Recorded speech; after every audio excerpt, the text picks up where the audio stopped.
we're back. Episode 15. 15. Welcome back. We're here with some men from our local pickleball community. Sorry, I lost my words there because Stevie just put his toy in my lap. So thanks for joining us. We have Dausen Bills and Carson Wilkins. Yeah. We're here to talk about men's mental health. June is Men's Mental Health Awareness Month. Yep. I did not know it was a thing. I know. Right? I'm a little jaded about that kind of stuff. I saw your stupid post on our Instagram. I was like, get that out of here. Hey, but you were right. I know right? I was so right. It's like Say validation. It again. Yeah. Say it again. Right? Yeah. Whenever I need validation, I always go pull that clip up of Rob being like, well, she was right again. Yeah. So thanks for joining us, guys. And we'll just go ahead and get right into our highs and lows. So you go first. Yeah. I'll start with the low. I played in the Memorial Day tournament. I did full court singles, 3-5, and they didn't have enough players, so they put all the age brackets together. So I ended up playing a bunch of 12-year-olds, and I got my ass whooped.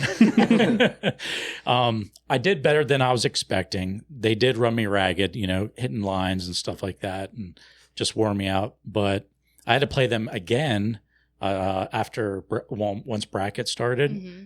And I actually did really well. I played better my second round against him than I did my first. Oh, so, wow. That's awesome. Yeah, I actually made him work for it. Yeah. And I thought I did really well. That's great. And one funny thing is, and maybe it's a high, but one of the kids was playing up against a kitchen line in the middle, and he was hitting hard line shots, and I'm like, screw it. So I just started driving as hard as I could right to his chest, and he kept like backing up and popping him up. Yeah, to a child. Got I it. don't care. Okay, I just wanted to clarify. And no mercy. Yeah, he popped him up, Cobra and then Kai. I would slam him. So I'm like, all right, that's what I'm going to be doing, Yeah. dude. Like, Anything sorry. to win. Yeah, right. Anything for that. Yeah, For anything that gets little kids medal. to win, right? Now that you're saying it out loud, you're But like, then okay. he fell back, and then he owned me. Like he Unlucky. fell. Yeah. No, like he stepped back away from the line. He played farther back. Gotcha. Not like in no man's land, but like closer to the back line. And then he was hitting amazing shots against the line when he would push me this way and then just drive him and get me. I would just stand there and look at him and be like, I'm not breaking. That's me in singles too. Yeah. I'm sure you played because I think he did take gold. John Bush's son. Oh, yeah. No, Evan? Yeah. Everett. Or Everett. Yeah, no, I didn't play against him. Oh, wow. Yeah. He would have demolished you. For sure. Probably. I mean, No, I watched him play, and he's so good. He is Yeah. a good singles player. Yeah. Yeah. Just like his daddy. Yeah. But I did play for third. I lost for third. So I felt pretty good about that. Yeah. Yeah. That was like me and you. I wrote him. That's right. Yeah. I was like copycat, and you were like, I played against adults. I know. And I was like, I know. I was sitting at sushi with Chelsea, and I was laughing so hard at myself because I'm like, you do not want to go down this road with me, Rob. We are not the yeah, same. no. I'm just kidding. I've actually lost a Memorial Day. Well, I lost gold to what was like Emma Monson a couple years ago with Andy. Yeah. Yeah, that doesn't count. They're really good. Yeah. It counted to me, Carson. Yeah. It was like one of the Tickners too, so they're just so good. But, yeah, it's funny. And then I played mixed with Amy Cagle. Oh yeah. And we lost every single game. I just don't Really? think we play well together. Oh, that's Yeah. too bad. I mean, she did okay, and I did okay. We both made stupid shots and stuff like that. yeah. But I had fun. I mean, Yeah, she's playing a fun- against Adam, was it Martinez? Oh yeah, And I forget Chelsea. Chelsea. Yeah. Man, so awesome to play against. Yeah, I freaking love Adam. He's so cool. He's so such a good cool. guy. He really is. Yeah. He's a great guy. Yeah. You guys play with him? I haven't heard that name in a long time. I used to play with him like back in the day, but I haven't Yeah. seen him for a while. Yeah. Yeah. I think he plays a lot at the academy I think he does too. Yeah. Against Brian. with Yeah. yeah. Oh. Mhm. Yeah. So. Yeah. Yeah, and then the high was had a good weekend. Had Haley and Zach over for barbecue, and that was awesome. That is fun. Good to hang out. We talked a lot of pickleball and a lot of heavy metal stuff, so that was nice. Oh wow. Yeah, Hmm. yeah. And other than that, yeah, pretty chill. Yeah, that's awesome. Yeah. All right. Nice. Dausen? My highs, I don't know. It's kind of like high and a low, but I have like second place curse right now. Oh. I don't know what it is, but I got second place Brigham City, second place in like the league the next day. I got second place in Moneyball yesterday. Wait, who'd you lose to in Brigham City? Hey, we'll get to that. My low, I would say, is probably my Thursday team got knocked out of that playoffs in the other league, the Kaysville one. Oh yeah. Well, That's whose I was on team were you I was on Amanda and Gerald and Erica, Oh. but we kind of got screwed over. I don't know. There's a whole thing, but Wait, we didn't have Gerald or Erica. Were you there when I subbed for you guys? What week You was must that? have been. Was that the first week? No. It wasn't. I think I was there. I played with Spencer. Oh, maybe. I think I only missed the first week. Oh, okay. So, Yeah. maybe. But Interesting. I don't and then we lost. It was just not close. Not close. To whose team? Matt Cragen, Oh. Matt and Colton Shock, and Oh. I mean they all played well. We lost like the first 5 games, and I was just like, oh well, unlucky. You guys had Yeah. a lot of subs the whole time. Yeah, Because but Amanda was gone, and then it was like Whitney once a was gone. week. Yeah, That's tough. like the first time we Because had our she entire drafted a team was great- like week 5 or week 6. Yeah, that's crazy. That's brutal. Yeah. Yeah. Yeah. But we were really turning a corner. Like we went 0, like we lost the first 4 weeks, and we were the bottom team, Yeah. and then we won the last 3. Like Oh, we were like wow. starting to catch momentum. Yeah. And then it just happened that like the dates got confused of like when the first week of the playoffs would be. So Gerald thought he would be good to play. Gerald and Erica thought they would be good to play the first week of the playoffs, but then they actually moved him a week earlier when they were in Jamaica. And Gerald's like, obviously, I mean, I think he's like a lot better than everybody else in the league. And like the standings showed it too. He's like individual rating. He had like a plus 110 point differential. Oh wow. Holy crap. Yeah, he's not light. So then, but Yeah. it was just unlucky that he just wasn't there. But Yeah. Mhm. I think without that, it was just a big hill to climb. Yeah, that's too bad. Yeah. Love your hat, by the the Thank you. So Got it it's in St. It's George. the Creamies hat Yeah. for people who aren't Oh, watching. yeah, Got it in yeah, St. yeah. George. That's fun. Yeah. Anyway, so you're coming for gold then, I guess. Always. Yeah. I'm not satisfied Always a with second bridesmaid, place. never a bride, huh? Not satisfied with Kidding. second place. Oh, yeah, you'll get there. Hopefully You're one a good day. player, Dawson, one day. Hopefully How one many day. times have you taken gold in Moneyball on Saturday Moneyball? The Saturday What money you doing ball over there? Rob's just turning the lights up real bright. This one behind me's not on. Oh, that's weird. There we go. The 4-5 mixed money ball. I think I've won twice, maybe, and I think I've got second twice now. Oh, okay. That's pretty good. Yeah, we're getting there. Yeah. Do you win money for second place? I would assume Yeah, so. Yeah, like we're- yesterday I didn't win too much because there was only 8 teams, but I got Okay. second with Malaya in the last one, Oh, nice. and I think you get like $50+ like for it. It's Shit, like that's cool. Yeah, That's great. I don't remember exactly what it is. I don't normally check, but It's only Yeah. a $10 buy-in. It Yeah, can't so be then- much, right? Yeah. and it's like I play them because it's just fun. Like it's just like like a weekly thing where it's like kind of competitive, but like Yeah. I mean, the people. yeah, exactly. It's like a it's like fun social, group. but Yeah. then like I can also play hard. Yeah, George asked me on like Friday night. He's like, do we fuck around and play Moneyball tomorrow? I was like, I already have plans. You gotta book me far out, brother. I'm just kidding. But did you guys do Mega Moneyball on Friday? I didn't. It was too No, short I notice for couldn't. me. I usually like to do that. Yeah. But I usually get beat down pretty good. Mhm. But That's a big it's group. fun to play. Yeah. Yeah. Well, when you're playing people that are like 6-0 level players. Well, that's it's, I know. That's what Zach was saying. That's It was like next brutal. level. Yeah, it's Yeah. hard. It's hard to compete. So, I see but it's that. still fun to see kind of where you stack up against them. right. Right. We played the last Mega Moneyball together, and we actually did fairly well. Yeah. I mean, I think this one this weekend was like a lot. It seemed like a lot higher level competition. Like mean, maybe. there was like 6-0 teams, like Yeah. several of them. You have to think like Curtis and Chuck, Matt and Gavin. Who else? Calderella, Garrett Whitehead. Who took first? Andrew Calderella and Garrett Whitehead. Oh. I mean, PPA signed a pro, and Yeah. like a Yeah. future PPA signed a pro. I mean, it's hard to Yeah, beat. they're Yeah. crazy good. That is Yeah. insane. So that was your lows, like second place. It's like Or is it's that, like my your highs. high? I mean, 'Cause I'm like that's happy still about really them. good. Yeah. I'm like happy about them. Good. Just like not as happy as I would have been if I. Yeah, I get it. Yeah. I get it. Because I'm over here talking a lot of shit. Like, I don't think I've gotten gold in quite some time. So, yeah, but that's fun. Yeah. Did you talk about your lows then? My low was losing in the Thursday league. Oh, that's right. Yeah, Oh, Takes I wanted you to out. win that one. Yeah. that's a bummer. Yeah. All right, Carson. All right. My high was that my brother got married yesterday. So that was Oh. exciting. Your Yeah. parents are planning 2 children's weddings Yeah. within a month of I each know, other. I feel bad for them. Golly, me too. Yeah, my mom was very relieved. Oh, I'm that sure. It was over yesterday. Because But- didn't you tell me that he kind of did a last minute planning, Oh, or wasn't as far ahead as you guys were in the planning? Yeah, stuff? he kind of just flies by the seat of his pants. Like Oh. he just Some people just do that, and they're just like thriving still too. I don't get Well, it. it's funny. Ignorance is bliss. They're kind of both like That's that. true.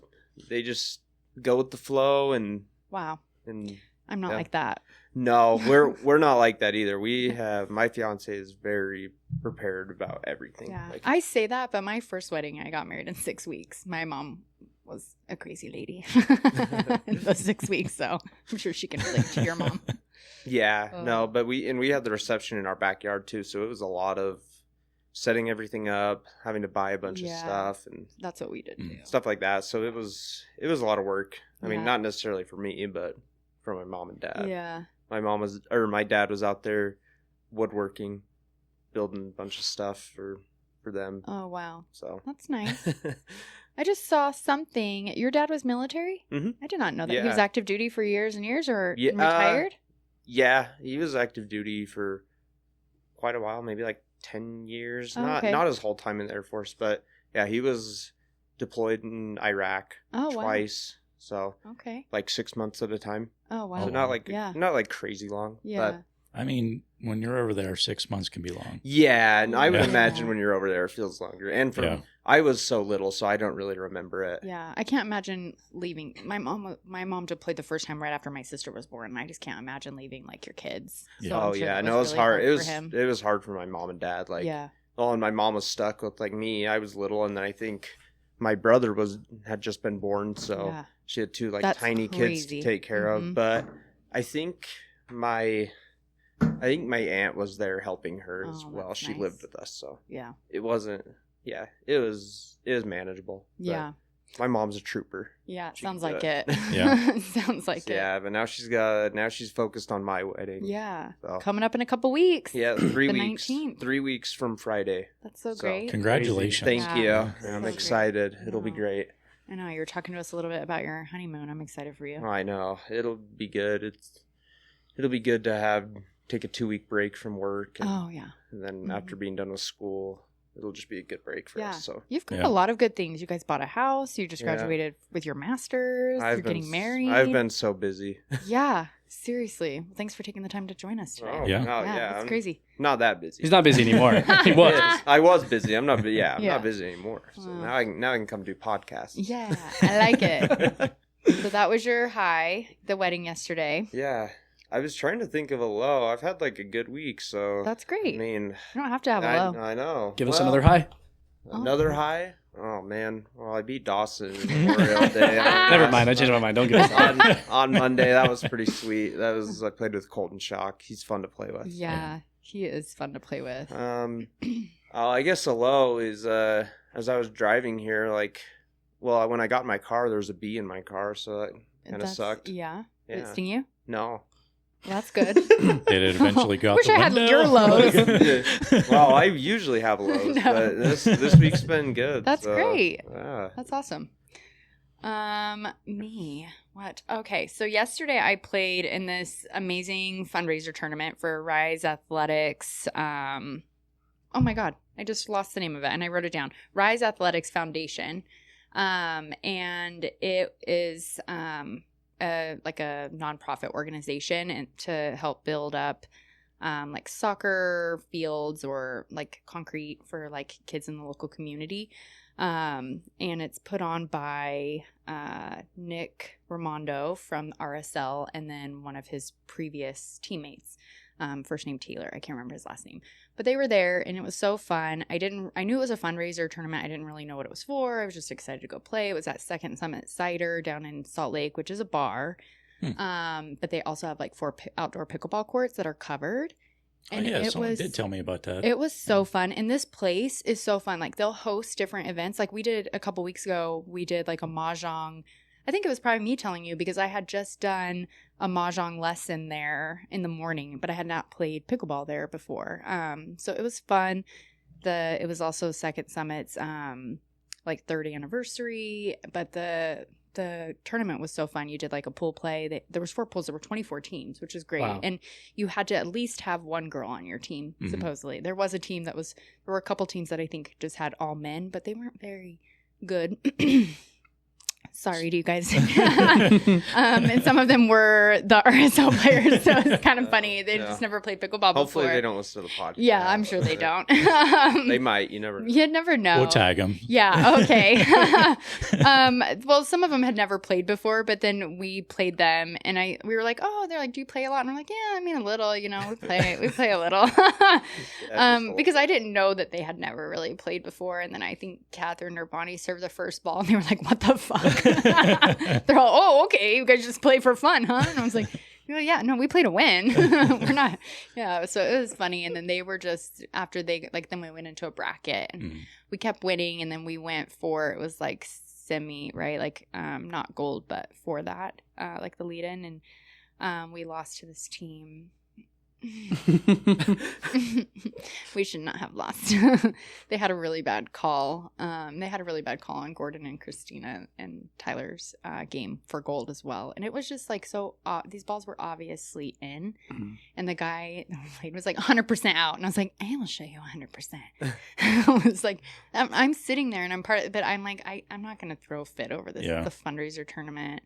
But it was for a good cause, and it was a lot of fun. Like one of the best days. Actually, I know his first name's Ty. He is the Phil Dunphy from Modern Family. Did you guys know who he is? Yeah. He owns Bar X, I think with Nick Raimondo, but he was there. I guess last year he actually played in the tournament, but he just showed up, and it was kind of fun to see him. And I'm not the person that's like, oh, can I get a picture with you? So I told Catherine, she was sitting across from the table, and I was like, can you get him in the picture? Like, I just kind of moved to the side. And I was Insert like, the picture here. Yeah, it was so funny. She's like, it's not a good one. Like, there's somebody blocking you. And I was like, what if I move this way? I've heard he's pretty friendly. He was so nice. This pregnant woman walked up to him and was like, hey, like, so he knew her, and he's like, oh my gosh, you look so beautiful. How are you feeling? And it like gave her this big hug, and I was like, so you actually in real life are Phil Dunphy.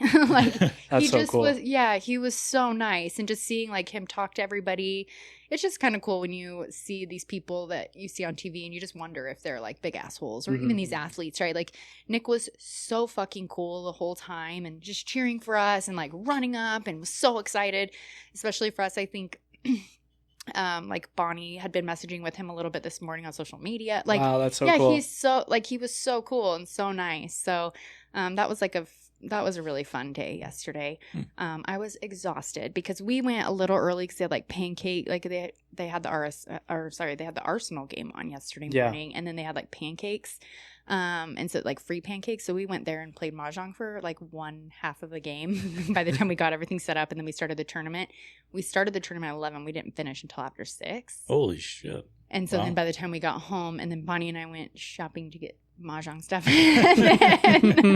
and then by the time I dropped her off and then came back home, it was after 8:30. So it was a really long day, but so fun. And then I'm just been getting ready today for Hawaii. I leave for Hawaii this week. I'm so excited.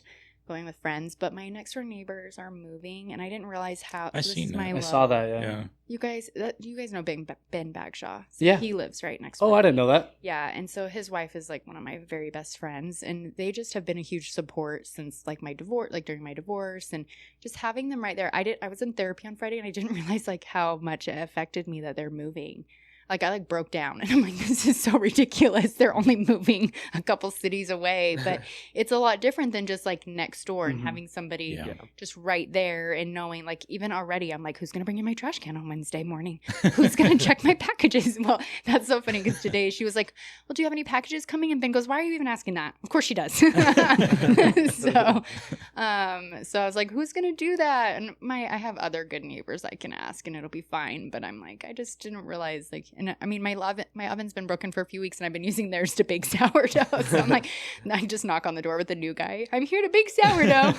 Does someone live there right now then? No, they don't move out until this week. So okay. So they're moving out probably Monday or Tuesday. Oh, okay. And then the new guy's moving in like by the end of the week. So they already sold it. Yeah, they already cool. sold it. Oh, wow. Yeah. That was quick. Yeah, I already know his name and everything. Because when he came and looked at the house, I like went out there to talk to him because he asked about the HOA. He's like, "How is casing him?" Obviously, he's like, "How's the HOA?" And I was like, "It's $150." And he goes, well, how is it? And I was like, it's 150. You're not asking me questions you don't want to know the answer to.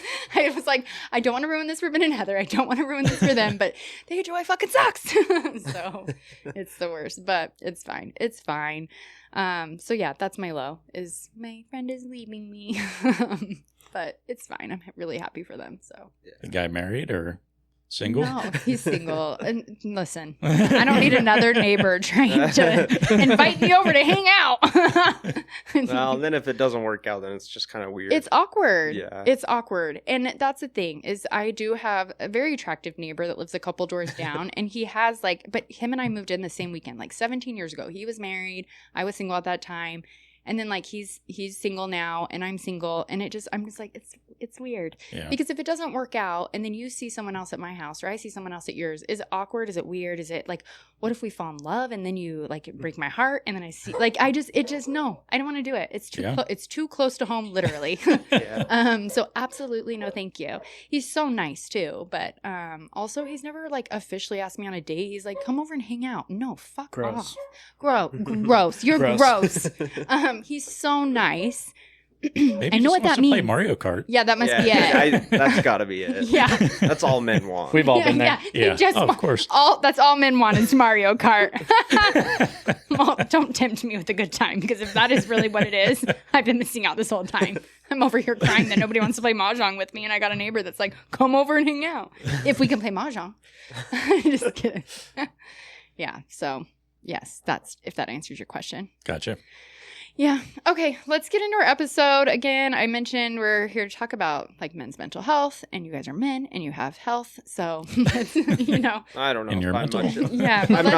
I'm not much of a man. Oh, stop We're both it. boys. Yeah, you guys are little babies. Okay, but I am curious, how did you guys get into pickleball? Carson, do you want to go first? Yeah, so I got into it when I was finishing up my senior year at Weber State. My teammate on the track team at Weber, Carson Horspool, his name, he got me into it. So. Oh, really? Mm-hmm. Oh, I love Carson. Yeah, we went and played one night, and I was like, oh, it was pretty fun. And then I started getting into it more once I graduated. And you got better than him really quick. Just kidding. If he's listening. Yeah. You were better than him for a minute, and then now he's really good. Yeah, But I'm still better. Well, yeah. Much better. No offense to Carson. No. He's a good player. But he also, I probably took a little bit of a pause because he got married before, right? And then he just had a baby. Oh, yeah. No, he's and busy. so, yeah. Well, he was a better runner than me in college. So It all evens out. Yeah, so I can say I'm better at pickleball. There you go. go. I got to have something over him. Yeah. But yeah, he got me into it. And so just been Nonstop ever since. Yeah. I mean, when I start something, I like to be pretty competitive in it, so I just did tournaments right off the gate. Yeah. So yeah, funny. that was about 3 years ago when I started. So Oh, wow. Yeah. And you've been doing tournaments that whole time? pretty much. Wow. I like Yeah. it. Oh, What about you? What got you started? I started playing maybe 4 years ago now at this point. It's kind of my initial entry was kind of funny because my boss, we were kind of talking about it with one of my good friends and my boss and his wife, and there was a bet that me and my friend could beat my boss and his wife because I was fairly athletic. I was like, there's no way I'm gonna lose in pickleball. Yeah. And then we went and we bought matching shirts as a joke and stuff, and we went to the courts and got slaughtered. Yeah. It was so bad. We didn't know the rules or anything, so it was just I don't know. That's It was funny. bad. And then I had another friend who I went to high school with and played soccer with my whole life, and one day he was just like, oh, you've been playing pickleball too. I saw, do you want to come play with me at Mount Ogden? And this was 4th of July. It must have been 2022, 4 years ago. Okay. And then I went up there, got beat by a bunch of old ladies with knee braces. I was like, that's it. I'm like, that's not happening ever again. And then for that summer, I played every morning, Yeah. there. Yeah. And then we played a tournament. We played a 3-0 tournament that fall, me and that friend. And Does that friend still play? I don't think so. Oh, okay. I haven't seen him for a long time, so I think he plays off and on, but I think he's has a big boy job too, so he doesn't have much time. Is his name Brendan? No, Oh. his name's Jeff. Oh, okay. Never mind. I was But- thinking maybe I knew. But yeah, we don't. He doesn't play anymore. But we played a 3-0 tournament that fall and destroyed. We played a bunch of old men. I felt bad, low key, Oh. and then from there it was just I just loved it and played Yeah. for a long time. And I remember the first time I saw you was at the shed. At the shed. I on remember this, Sundays. yes. Yeah. That's Same. so that's- funny. yeah. I was actually because I was talking to Brian this morning, Oh, okay. like about it, and I was reading our messages, and I remember like 2022, I was trying to play in like those 4 or 5 groups. I had no business being in that group anyways. Not then. Yeah, but like I was trying to, but Yeah. then it's funny that I was reading those, and then I thought that was the first time that I had seen you, and Yeah. like your friend, is it Andy? Yeah. Andy. Yep. Yeah, she's Yeah. so great. She doesn't get to play as much anymore, but yeah, she actually just dropped off a gift to me yesterday. Thanks, Andy. Oh, that's cool. Yeah. So that's so funny. Yeah, it doesn't seem like it was that long ago. Yeah, though, 4 years ago. Yeah, that's crazy. Mm-hmm. I do feel like when I think about it, I'm like, okay, I've been playing for a long time. My skill doesn't show it, but because I feel like I should be playing a lot better than I do. Who But I feel like cares? my skill does this, right? Like That's everybody's. It ebbs and flows, right? And then Yeah. I forget, like, oh yeah, I've got to have some sort of strategy. No, I feel And like yesterday, all the RSL people thought we were so good, and I was like, "Let me introduce you to pros," because they were like, "You guys are so good," and I was like, "Okay." And I was like taking it in for a minute, and I was like, "Okay, guys, like relax. There are pros that play this. Like we're nowhere near like 5-0. Like you know what I mean? Like it Sure. was just kind of funny, but they just thought we were amazing, and I was soaking it all up. yeah, I Was it mean- like? Oh, sorry, Carson. Oh, I feel like I'm starting to plateau too. So, Really? Yeah, it feels like once you get to like a certain skill level, I feel like it's hard to get past this. To advance, yeah. I feel the same. I feel the same Yeah. way. Yeah, Yeah. but I do feel like the 4-5 to 5-0 is huge, though. Like a huge difference, don't you think? It's just like I wouldn't know. not even. Shut It's not up. even like the shots that you hit. It's more just being more consistent. consistent. Yeah, that's where I Yeah. fail. Is it Same obvious here. like those like soccer players, like they're like elite athletes? Yeah. Like, that's what I always To wonder. me, I feel like because some of them were like, oh, and then they were just getting more and more points every game. Mm-hmm. Like they'd start off like I think they got like 4 points against us to 21. Mm-hmm. So sorry. I thought it was so funny because it was a 3v3.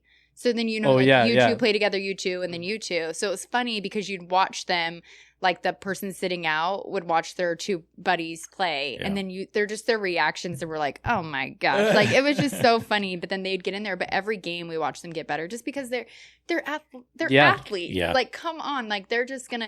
And that's what they were like. Oh, I don't like being bad at something. I was like, play 4 more times. You're gonna be better than us probably. Like shut the fuck up. Yeah, like I just know it, right? Like. Who was it? The jazz player, Darren Williams, yeah, I Yeah, was Darren gonna- Williams yeah. plays a lot at. He's good. Yeah, but He's when good. he first started, he probably wasn't like good, and Yeah. then probably only took him a couple times just because they have good hand-eye coordination. They understand. I think soccer players His too. athleticism is just different Yeah. as well. Well, that's what Catherine was saying. Like watching soccer players, they already know like how to anticipate the shot, right? Like that's yeah. where I remember I played with one of my ex-husband's uncles down in Arizona a few years ago, and we tried to play 4-5, and it was right before I'd even really started playing 4-5 up here. And he was like, yeah, I think that's the biggest thing you have to work on is you're not anticipating the shot coming back, and you're not Mhm. anticipating where it's coming back to.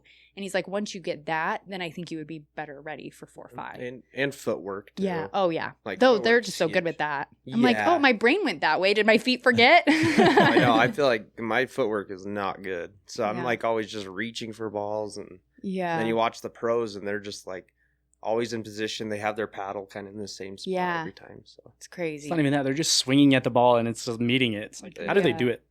I don't know. They You're have a doing. You guys are magnet. doing it too. nah, I don't know. What? sometimes. That's you guys watching the pros is like me watching you guys. no, Yeah. not even close. That's why I'm Well, like. what other sports did you? You said you did running in college or Yeah. track and field. Yeah, or- I did cross country and Oh, track and field. okay. And Yeah. then what other sports? And then I did played you- soccer and lacrosse. in that. Oh, Okay. see. Did you feel that you guys plateaued in those sports also, or is it just a more so pickleball They feeling? obviously plateaued. They're not pros. They're not in the Olympics.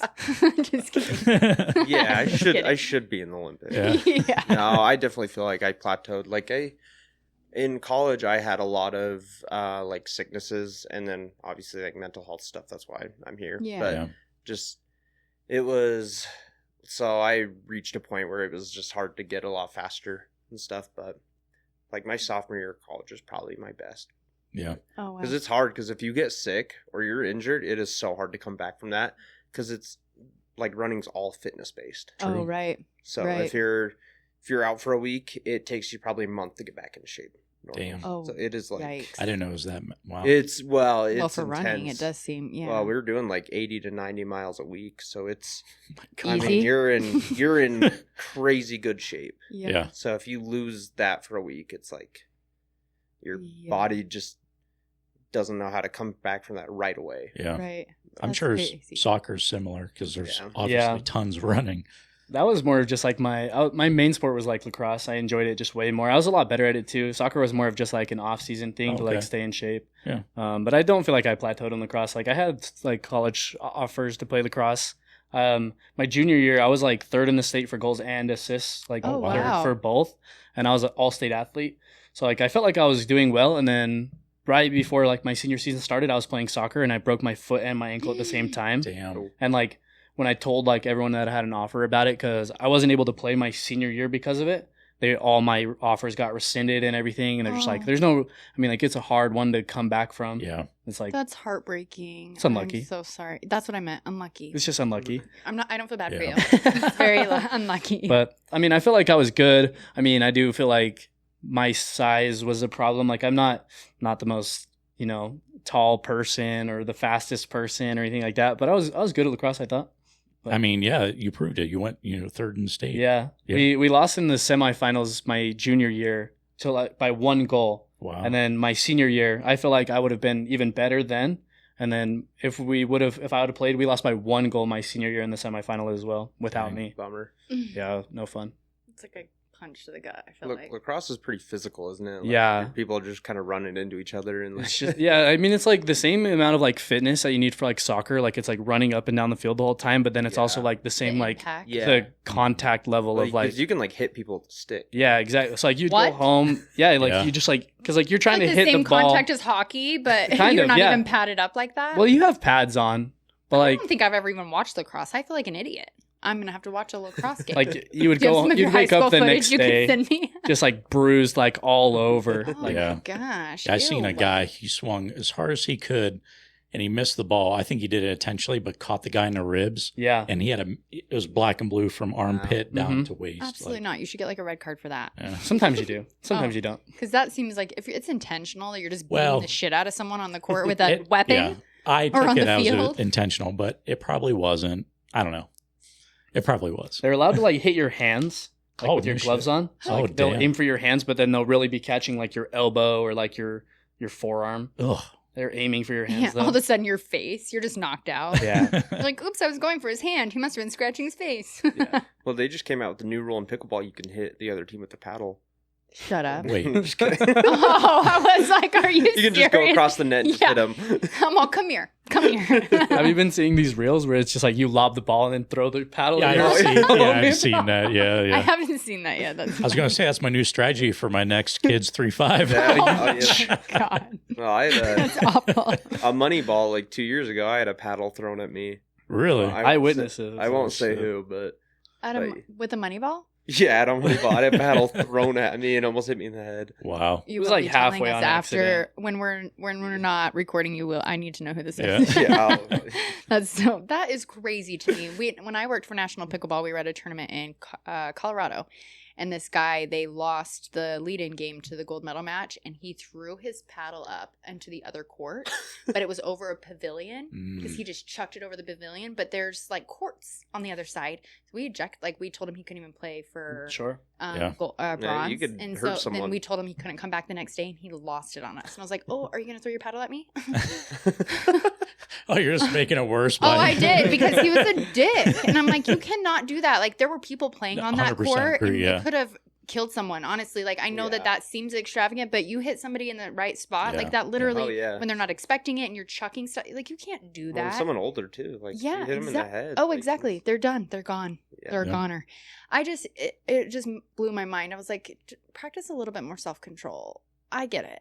We get heated. It's frustrating. I've seen so many people throw their paddles into a net. There's footage. they have a bloopers reel now. I know they do. and Are I'm up you? there. Are you Yeah. on there? Yeah. I think I'm probably on there too. But somebody hit me. I didn't throw my paddle. Oh. I just did a bad shot. I have thrown my paddle. I'm not gonna lie. Yeah. You just get so frustrated. I usually throw it at the ground. I throw In mine case- really light, but I want to throw it really hard. Yeah, I'm like, just get this out of my I head didn't for a throw second. mine hard. I crushed it on the floor, on the court, and then I was just like, whatever like that, and it flew up and hit the What net. do you mean? Pff, it went up like 30 feet into the net. Oh I my didn't God. throw it hard. Well, Rob, he's really strong. He's really Rob's strong. really yeah, strong. that. He just What can I didn't know. say? Your baseball arm, I guess. Yeah. Yeah, All and right. volleyball. Yeah. Oh my gosh. Okay, so you had kind of mentioned you had some mental health struggles in college and stuff. So I guess if you like, was that kind of, if you want to like talk about that a little bit, I know you probably have struggled through different times of your life. I'm guessing yours kind of is from the lacrosse injury that you just mentioned. So maybe Carson, you want to start with kind of I maybe can like the start. first time you kind of experienced like anxiety and things like that. I've been anxious my entire life. I'm very like stressed out person. So I feel like the first time I ever like had depression symptoms was in middle school.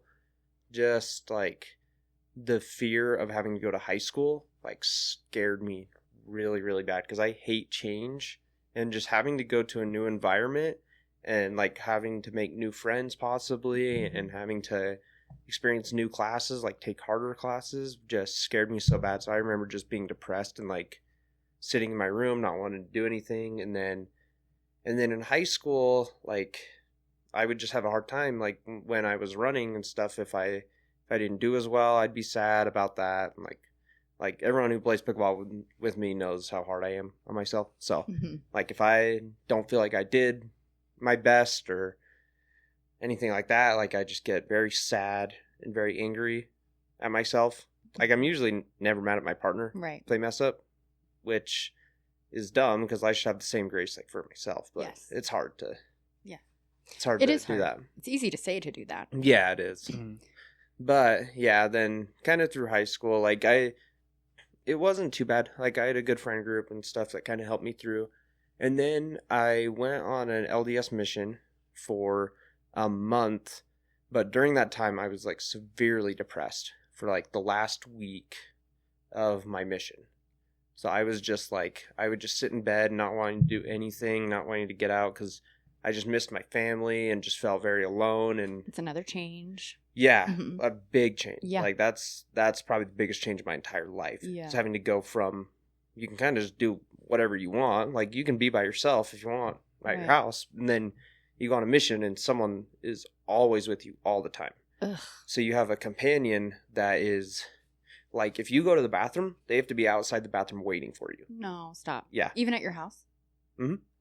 Well, no, if as long as you're in the same house, like, Okay. but yeah, if you're anywhere, you have to be like Like you walk within- into a Starbucks or within something. eyesight. Oh, wow. Yeah, you have to be within eyesight. So Is that like a safety thing or like a we're here, yeah. I'm your wingman type thing? yeah, I mean, I think it's probably a safety thing. And that's But- interesting. Where was your mission? I was called to San Antonio, Texas. Okay. Well, So- yeah, I see why Go you would Spurs. want to. I came home when I was still in the Provo MTC. Oh, okay. But- Okay. Yeah. I mean, San Antonio is nice. The Riverwalk and stuff like that. It's really Yeah. beautiful. And I was going to be Spanish speaking, so I was learning a little bit of Spanish. Mhm. And that was, I think, another thing that kind of made the experience hard for me, is having to learn a new language Yeah. and stuff. Because I took it in high school, but Yeah, nobody so- Learning Yeah. cat, dog, bathroom. nobody learns yeah. anything in high school. So Right. I didn't remember. It's very different. Yeah. So having to learn that language was very difficult. Like, and I feel like I'm a pretty smart person, but just like being hard on myself if I couldn't get certain words right, and just being like Right. frustrated with it and stuff like that didn't Yeah. help. And then a month in, I met with the president of like the whole missionary training center, Mhm. and he was like, hey, like, I know you're kind of going through some stuff like right now, and he's like, I think it'd just be better if you went home and just kind of worked on yourself and met with therapists, Yeah. tried to figure that out. So Oh. yeah, so I was actually forced to come home. Like I didn't really have a choice, because he's like, it's But do you feel like for that the was safety. a good thing? Yeah, Yeah. it was. I think if I would have gone to San Antonio, it would have just been really, really hard for me. I'm really Gotcha. happy to hear that they noticed that, Mhm. right? And that they knew it wasn't going to be good for your mental health to send you Yeah. forward, instead of like pushing. Yeah. Oh, Because yeah. I guess my and this is just my ignorance about the religion, but I guess my understanding or thought of it was always like they just wanted anyone to go and everyone to go, right? Like that's what you need to do for the church, blah, blah, blah, blah, blah. So I just would have assumed they would have kind of like overlooked that, only because I had a friend who had a parasite when she was serving her mission in Japan, and they were just like, you'll be fine, just stay. Oh, that's she was great. like, yeah, I'm dying. She lost like 40 pounds, did not have 40 Wow. pounds to lose. And Wow. like, I think her mom had to intervene. Like it was like, and I think her, maybe it was like mission president over there was probably just like, oh, you're fine. Like trying to be encouraging. And who knows what kind of conversation she was having with him. But, because she could have said like, no, I really want to stay if possible. And her mom was like, no, Yeah. you're coming home. So Yeah, there's some mission president. It's kind of ultimately like depends on your mission president, yeah. but they can be very intense. Yeah. Like they're like, no, you got to stay out here and Right. keep working. And it's like there gets to a certain point where it's not healthy Right. to be out there because you got to put yourself first. Right. You can't Yes. because if you're not there, you're not gonna be able to go to people's doors and talk to them about what you want to talk to them right. about. So, Exactly. So it's like you just got to put yourself first Yeah. out there. So It sounds like you had a really compassionate person that was kind of standing behind you. yeah, in that regard. and it was awesome. So I mean, you have a group of like 8 guys that you're kind of just in a group with in the MTC. I forgot the name of like what your group is, but. Mhm. But you take classes together and everything. You're around each other all the time. Yeah. We stayed in the same room. It's like a little cohort. Yeah, Yeah. kind of. It was just like 8 of us, Mhm. and they were all just very awesome. Like Supportive. very supportive, and they're like, "Hey, we just want what's best for you," because they were kind of the ones that brought it up to the mission president. Oh, that's They're like, nice. "Hey, we've noticed he's just not feeling like Oh, he I just love seems that. very sad and just." Was that the doesn't wanna first do time you much. kind of sensed like that community? I mean, you said you had like good friends in high school and stuff, but Yeah, I mean, I've experienced that. My parents have been really good. Yeah. Like, Oh, because, good. because when I was depressed, some days, like, I would never want to talk about it. right. Like, I would just sit in my bed and just, like, put my head in my pillow and just not want to ever Right. talk. And my dad would sit in my room and he would sit there until I talked. Yeah. So Good for him. he would sit there for like 3 hours sometimes. Yeah. And he'd just wait. Like, he's like, I'm He's here like, when you're ready. well, he's like, I'm not going to leave until you talk. Like, Oh. because he's like, I'm worried about you. Well, So, yeah. yeah, he's like, I'm not going to leave the room. Well, that's what I was just going to ask. So you said you kind of started experiencing it in junior high. Mhm. Did you understand that that's what you were like feeling? Like, did you understand like, oh, this is anxiety or this is depression? Or is that what you understand it to be now looking back? That's probably what I understand it to be now. I Right. mean, I was just young and didn't really know. Right. So. You just knew you didn't feel good and that you just wanted to be in your room alone. So you probably didn't know how to Yeah. articulate it in conversation to your parents, probably. And Yeah. I feel like, I mean, we've all been kids, we've all been teenagers. We also don't want our parents to worry, especially it sounds like you have a very close relationship Mhm. with your parents. I had that. And so when I was feeling sad, but I'm a talker. Yeah, So I'd be like, I'm not. come sit in my room. My mom would be like, again? God damn it, Destiny. Yeah. Yeah. I did not want to talk ever. Yeah. And I do not hide my emotions at all. Even if That's I try true. to. I think all of us can Even if agree I that- try to. Yeah. Like, you can very easily tell when I'm upset or sad or Happy. Yeah. what, or happy. Mhm. Yeah, it's like you can, like my fiance, if I'm with her and I'm like, if she kind of does something that bugs me. Because that happens. Yeah. So it happens Yeah. from time to time. Yeah. So, and like, But there's no being like, no, you're fine, Claire. yeah. Oh, She's I, like, yeah, okay, I just go, yeah, I'll just do something. And she's like, what did I do? buddy. So, yeah, I mean, it's pretty easy to pick up on. when Yeah. I'm, So your all my parents emotions. obviously knew, and so that's good of your dad. yeah. I'm sure you were like, okay. But so I came home from my mission after that, and that was probably the hardest part in my life is that first month coming back because I just kind of lost my purpose. I'm like, well, now what am I supposed to do? Right. Now, like, That was your plan for the next 2 that was my years. plan for the next 2 years. So now I'm like, crap, I don't want to do anything for the next 2 years. Mhm. But yeah, I was able to talk. So I had signed to go run at Weber State already. So I had a Okay. spot on the team for after my 2 years. But luckily there was a spot that had opened up. Oh, perfect. So I was able to get on the team earlier than that. Oh, that's so, nice. but that was I started school in the spring of 2020, Oh, I okay. think. Yeah. Oh, right when COVID hit? Yeah. So then that wasn't good either. Yeah, seriously. But yeah, I got a job like before then, just working for a little bit. Yeah. And then through college, just like I said, I was just like, I had a lot of like sickness problems with running, because like even if like I would cough a lot when I'm running, so, and it wasn't asthma, like I still haven't figured out why. But So does that happen to you when you're playing pickleball? No. Interesting. I mean, you're running. Yeah, I mean it's different from playing pickleball and right. running the 6 times 1 mile repeats. You mean it's not the same? Yeah, I know, it's shocking. It's not the same. You mean I can't classify myself as a runner? But yeah, I would just get like,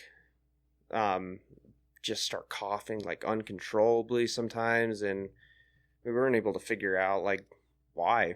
Because I would take my inhaler and stuff, and it would help a little bit, but not much. So I kind of had a rough college career in terms of running. Yeah. So that was hard on me, because I always wanted to like do the best I could and stuff, and like, so that was hard to not be able to perform at my best. Yeah. Well, coming back from your mission, and you said you kind of lost your purpose and all that kind of stuff. What purpose did you find that helped re-energize you, in a sense? Yeah. Like, was it working towards getting your master's, or running, but then again, you know, the low of not being able to perform at your best due to the sickness and stuff? Yeah, I think just going towards a degree like was always good, because I'm like, I've always been decently hard worker. Like some days I don't work very hard, but I think that's everyone. Yeah. I think it's kind of yeah. But so I was like, okay, yeah, like I'm excited to get through my degree and get a job and kind of work towards that. So I always had that kind of end in mind. Yeah. But, and then like I loved running. So I loved being on the team, being a part of the team. Everyone was really awesome. Like even if I wasn't competing my best, everyone's still super nice, and they're some of my best friends today. That's like great. I think all of my groomsmen for my wedding were on my track team. Or so. No invite? That's nice. Oh. Oh yeah, sorry. Dustin's not invited. Oopsie daisy. Sorry. That's weird, Dustin. I'm a groomsman. Yeah. What did I do, Carson? Awkward. She's the maid of honor.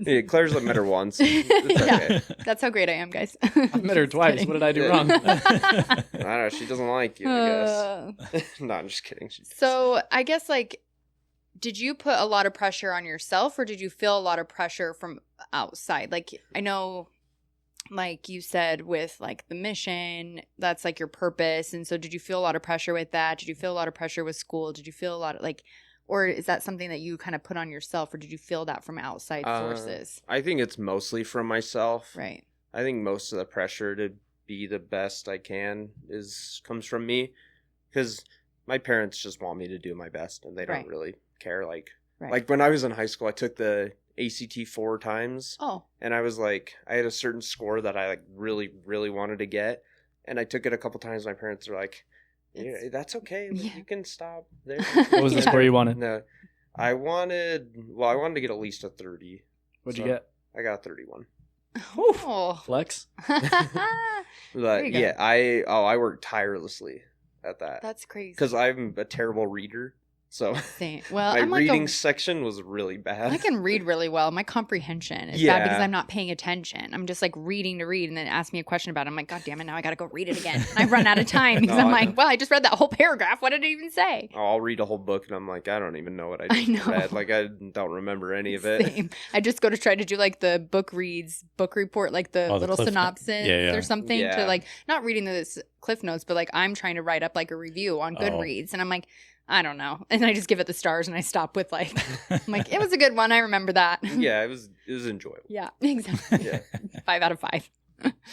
But yeah, and then I think like college was tough. Like I actually was hospitalized for my depression because they had to like keep track of me and keep me on suicide watch. So that was like really hard part of my college experience, but I don't want to go too deep into that. Yeah. Sure. But yeah.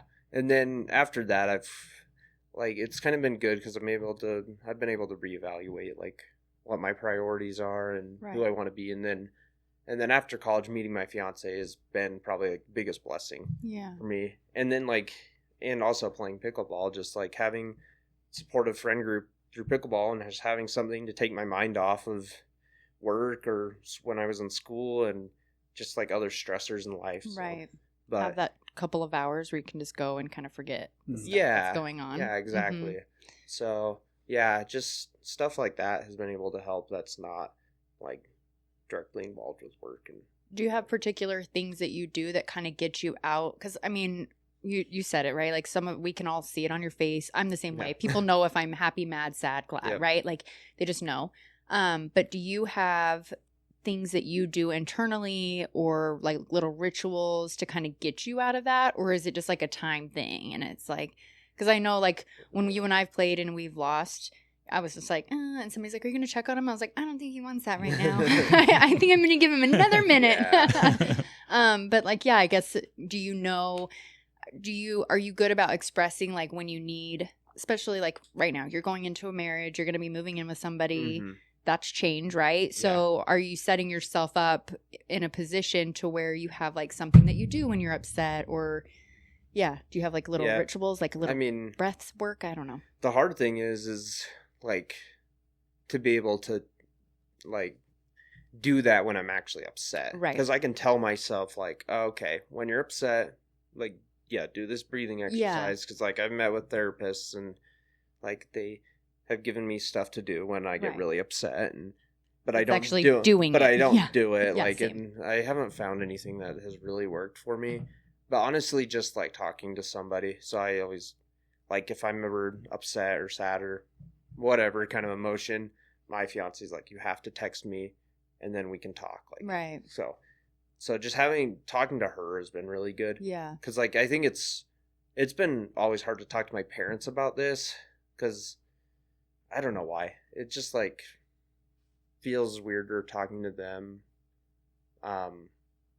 Just because they've raised me my whole life. I was just gonna say, they kind of know everything about me. So I get that a little, and plus, I mean, you and I feel like I can resonate a lot with like the perfectionism and wanting to be like the best and wanting like retaking the ACT. Like I didn't do that, but I always like did extra credit. So not only was I getting an A in the class, but I was like the number one A in the class, because they also like rank you. And I should have known that I was competitive at that point, but it didn't occur to me. But that wasn't coming from my parents. That was coming from me because my parents would be like, as long as you're not getting an F, like we know you're at least trying. Yeah. So my parents they were very supportive. But it is hard because you just, in your own head, you feel like you're letting them down, but you're not in telling them, like, how you're feeling or, I don't know. Sometimes, too, it's like, I know I'm sad, but I don't really know why I'm sad. And I don't want you to think it's you that's making me sad, so I don't want to tell you why I'm sad. I don't know. It's weird. So I get what you're saying. Yeah. Yeah, because I don't want to let my parents down. Like, right. And, just because I don't want them to feel like they did a bad job raising me. Right. And so... And they haven't. Like, I love my parents. They've been so supportive through everything. Like, they've been very good. So they don't. Sounds like it. Yeah, they don't expect me to be the very best. They just want me to do my best. And they probably just want you to be happy. Yeah, right? Exactly. Well, and I think that's why, like, they love my fiance so much because they've seen a difference from, like, having someone I can talk to all the time. And that's just been the biggest thing is just talking to somebody. Right. Someone that you feel completely safe. Yeah, because I can tell her anything. Like, so just having someone like whether that's like your best friend or your parents or whoever, therapist, just having someone that you can tell everything to and not feel judged. Yeah. It doesn't matter who it is. It's just somebody. So I feel comfortable talking to her about anything that's going on in my life. So that's been probably the biggest blessing is just being able to. We love Claire. I know. I don't deserve her. Oh, stop. Oh my gosh. Yeah, that's kind of where I'm at. But I definitely am proud of myself of the progression that I've made from when I was in high school to now. Because I feel like I'm a much happier person, and I'm much better at like social situations, being able to like talk to people better. And because I used to just like shut down. And if I went to a party or something, I'm not talking to anybody. Right. And just good for you. So stuff like just kind of stuff like that, and being able to be a better version of myself. I feel like.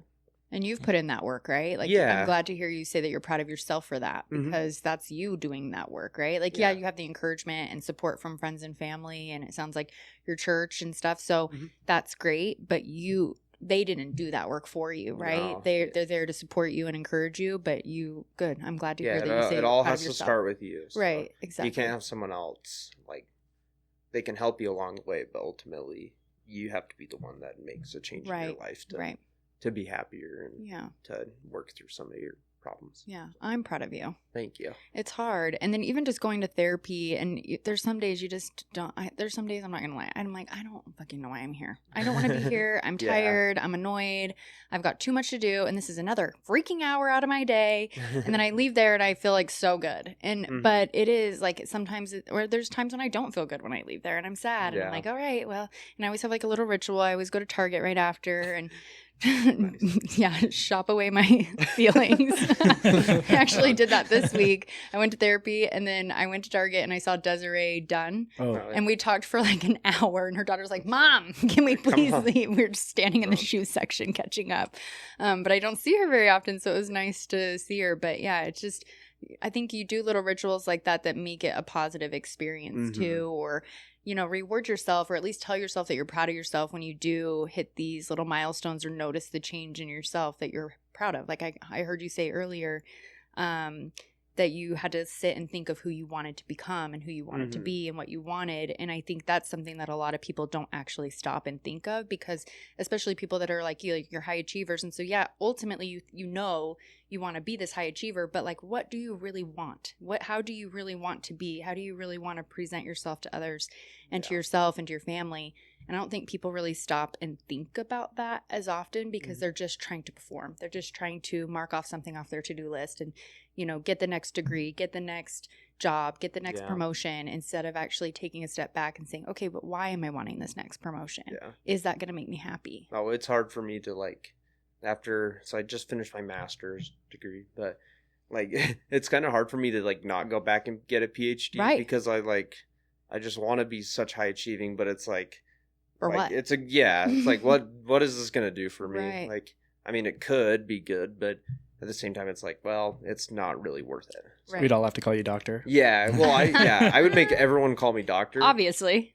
Yeah. That's worth it right there. Yeah. Well, Claire says she has to call me master, so. Oh, I don't want to hear that. Well, that's so funny. You guys, when I was married. Was after the podcast talk. No. When I was married the first time, my last name was Bates. And so when I was I was like, I need to get my master's so people can call me Dr. Bates. Which I thought was hilarious because I'm also a 13-year-old little boy, but in my brain. So it's funny. But anyways. Okay, Dawson, let's hear your story if you're Well, yeah, my initial where I first learned, I think I honestly had some, underlying stuff from my childhood. I think that I know my parents a little bit. My dad had a pretty traumatic experience as a police officer when I was early childhood. And I think that kind of leached into our family a little bit. I won't speak on his experience, but I didn't realize it at the time. I think that he turned to alcohol as the problem, or as the solution problem. Yeah. So I think that kind of, started that stuff where it was just I don't want to say our house was a war zone because I grew up in a fairly comfortable life. I had an easy childhood, but it definitely was. There was some moments where it was oh yeah, this isn't a good day, that's just how it was. And then I think that kind of developed into me becoming more of an avoidant rather than anything. Right. It's not oh, something's happening, let's go share my feelings. It's mostly I'll just recluse myself. I'll go and just play video games or, just do something else and try to get my mind off of it. And I think that, I carried that on to a later, when I started high school, I think it got better and I wasn't so much that because I was a good athlete. I had a, big social circle. I was pretty popular. I was student government. Oh, okay. So and playing sports. Yeah. I had a good high school life and whatnot. And then my senior year, I broke my foot. And my ankle, lost all my scholarship offers, and then within the same week of that, I had my surgery. Not even a week later, I found out my high school girlfriend was cheating on me, the one that I had been dating for a couple of years. And I think that just the double hit of like my self-worth was just a lot to handle. And I don't think it ever really, I mean, it recovered, but it didn't recover for like a long time. It kind of, with that, like, I had a big friend group, and I was dating a girl who was like friends with them, and that caused like a huge like chasm with everyone. So then it was like, not only did I lose my, you know, my worth in my sports, I lost my girlfriend, I lost half of my friends at least. Right. And then from there, it was just like, I don't know what I want to do. I don't know where I want to be. Graduate high school. I'm like, I'll take a semester off. I take a semester off. This was 2019. And then I start spring of 2020. And then COVID happens. And then my mental health got worse. It was just like, I don't want to do anything but sit inside all day. We weren't allowed to do anything. Yeah, like literally. That, right? So like, so wasn't going outside. I wasn't doing my school. Like I failed like that whole semester. Took like a whole gap year. Then I was just like, I don't know what I want. And then, it was just, I think I also struggle with like the same things. Like I want to be perfect. I always want to be like, I want to be the best I can be. And a little bit, oftentimes I feel like I'm like burdened by my potential. Like I'm like, oh, well, because I want to be the best, if I'm not there, it's like, not even worth it. It's not worth it. Like, why would I put in so much effort if I'm just going to be mediocre? Right. Like if I can put in no effort and be okay, that's better for me than to be like, oh, I'm going to put my whole life, eat, drink, sleep into this. And then I'm like, oh, you're like still mediocre. Yeah, I'm still mediocre at the end of the day for me. Yeah. I think that's what happened with a lot of it. And then especially with like school, like, I mean, I'm finishing my degree this year, thankfully, but it's been a long time. Since then.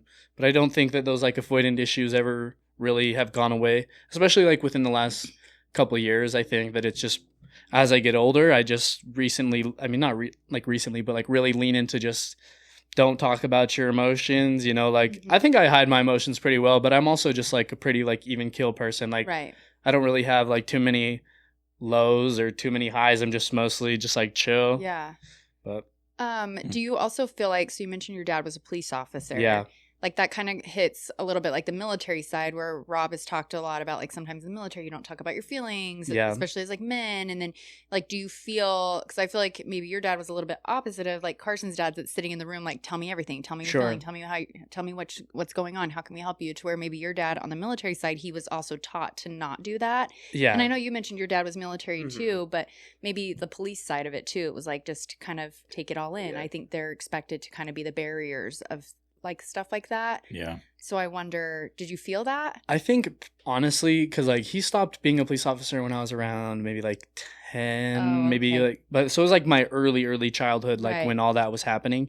And I actually think the city that he worked for did a good job of like getting him the help that he needed and the support to help him work through that. But I just don't think that he realized like the afflictions that he had caused on like the rest of the family. So then it was like, off, like he got kind of swept under the rug, and then he was like, oh, they're young, they'll forget it. And then by the time like I've carried all that into like my adult life, like me and him have talked about it now, and like I forgive him. I didn't know that stuff was happening. You know, I'm like a 5-year-old kid, like I didn't know he's having a horrible traumatic experience, dealing with his own stuff while also trying to raise young children. So then I think like then it wasn't like he ever came up and like talked to me and he's like, oh, well, how do you feel about that, you know? Like, so then it's just like later in life, you know, we've talked and I'm like, hey, like, you know, that really affected me. And like, I mean, I don't hold him against him at all, because I think like, of course it's his first time living too. Like, like how do you go about that? It's just like, I think we've talked about that on here. I'm like, why are we being so bad on ourselves? Like this is the first time that we've done a podcast. Why, you know what I mean? Like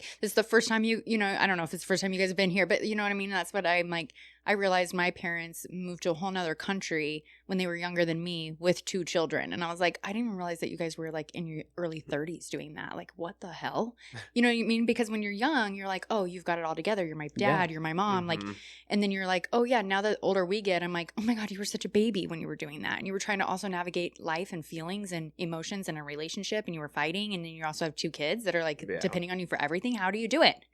Yeah, it's crazy. I think we do. We have like more compassion for them the older we get, I think. But in the midst of it, you're just like, what the fuck were you thinking? Treating me like that, or doing that, or saying that, or doing that around me. You know what I mean? And then you're like, oh, because you didn't know what the hell you were doing. Got it. I know. This is your first time being a parent. I know. As I get closer to like having a kid of my own, like that's probably going to happen in the next 3 to 4 years. Like Yeah. you start to understand kind of like, ooh, this life gets hard. Right. You have to live with someone forever. Yeah. Like, and Oh, yeah. and like you're gonna have fights and Mhm. whatever. So Yep. just like it's not easy. Right. Well, and that's the thing. It's like you and Claire moving in together. Like that's your first time living with someone else. Yeah. As a married couple, like be nice to yourselves. Like, Yeah. you know, I think we said that to George when he was on. It's like, this is your first time being parents. This is your first time being in a relationship while being parents. Like be nice to yourselves. Be nice to each other. It's the same thing. But it's hard because like you said, like those were developmental years for you and they don't really realize the impact they're having. Just like sometimes we don't realize when we react to things on the court or, you know, at work that however we react could be affecting someone else, or you don't even realize it. Like 5 years later, someone will be like, oh, remember that time you said this joke to me? And I'm like, oh, like I think I made a joke to somebody. I feel so bad.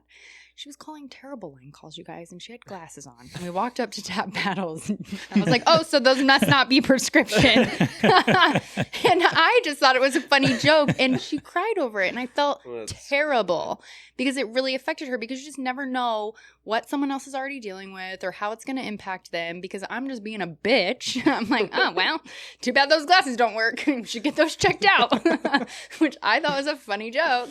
It wasn't. It is. I will stand by that. It was a funny joke, and I'll say it again, but maybe not on that day to that person. I don't know.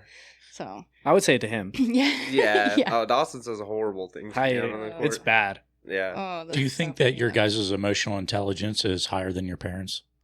Because I know mine is 100%. I'm still waiting for my parents to like come to me and talk to me and like ask for forgiveness for the shit that I went through as a kid.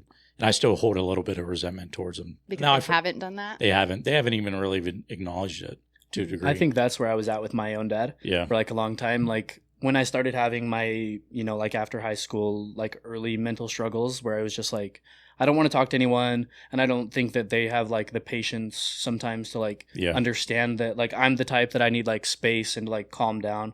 Like when I was young, I used to have like crazy anger issues. I don't know where they came from or where they went, but like I would just like ball my fists, cry uncontrollably. I couldn't get any words out. Mm-hmm. So like now I've like learned, you know, like I can have a conversation as long as like you're being cool as well. But because sometimes my parents don't have that, they're just like so intense. It's like, me and you cannot talk right now. You need to leave. Yeah. But I think like I had to go up to my dad and initiate the conversation where I was like, this hurt me when I was a child. And he was like, man, I don't think I realized how deeply that affected you. Right. And I think I was harboring all that resentment for, I mean, like, it had no cost to them. Yeah. Right. It was just at my own cost. Like, right. That's true. Yeah. But it's nice though, because you had a safe space to be able to have that conversation with your dad, which is great. And I think you're at a place where you have a safe space and you have a good enough relationship to have that conversation with them. Yeah. I know you've had little conversations. Yeah. Little conversations. I've told them, that, I forgive you for all the things that have happened.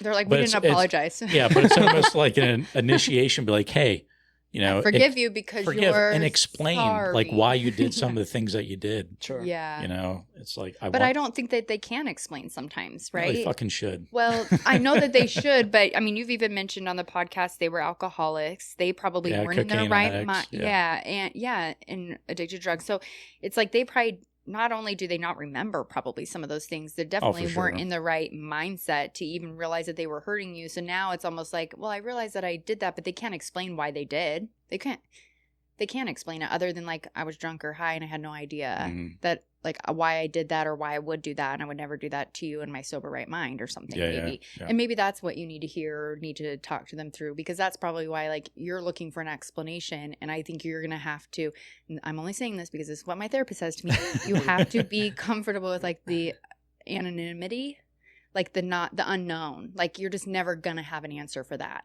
Gotcha. Yeah. And that's uncomfortable for me. Like, I'm like, I need the fucking answer. I need to know why you did that. And I need to know why you would do that. I don't know, like telling me I don't know to a question of mine, I hate that. Well, that's more so military too, right? Sure, because if you get an I don't know, no, that does not fly. I would, when my dad would ask me a question, like when I was in my room just feeling down, and I would say I don't know, he's like, that's not a good answer. He would say that's again. I know my son does the same thing to me. That's I'm just not like, sufficient. He's like, I don't know, what do you want from me? I'm like, but it's like, and when people say that, it's like most of the time they do know. Yeah. But they just don't want to put the thought into it. Yeah. That's what I gather from my son. Or he doesn't want to tell me. Yeah, because I would know, like what was going on. Like, a lot of times I would go on a date and it didn't go well. Yeah. And I'd go home and just be sad. And then my dad would come in and say, "Hey, what's going on?" I'd say, "I don't know." Like, I didn't want to admit to him that You're like, the had a date bad date. Yeah. Yeah. Because it's, like, kind of embarrassing for me, I feel like. Aw. And it shouldn't be. Well, do you feel like as a man that you feel like you have that pressure to have everything go perfectly? Because like you said, like you don't know why you should be upset. Like, dates don't go well. I mean, for me, they don't go well all the time, Carson. So I can't come home sad. I just have to be like, on to the next. Yeah. But yeah, I just wonder, like, do you feel that added pressure from anyone other than yourself? Like, do you feel that pressure? Like you kind of said, for you also like to be perfect. Like, do you feel that because you're a man, or do you just feel like that's because that's just who you are? I think that's just who I am. Yeah, me too. Yeah. Because, like, when I was a kid, I was actually diagnosed with like a minor form of autism. Okay. So I think it kind of stems from that, and I have a lot of family history that with depression and anxiety. Like, I haven't had any traumatic experiences with my parents or brothers or anything like that. So it's kind of in your genes. Yeah, it's just kind of who I am, and just I always strive to be perfect, and I think it's good to an extent, but yeah.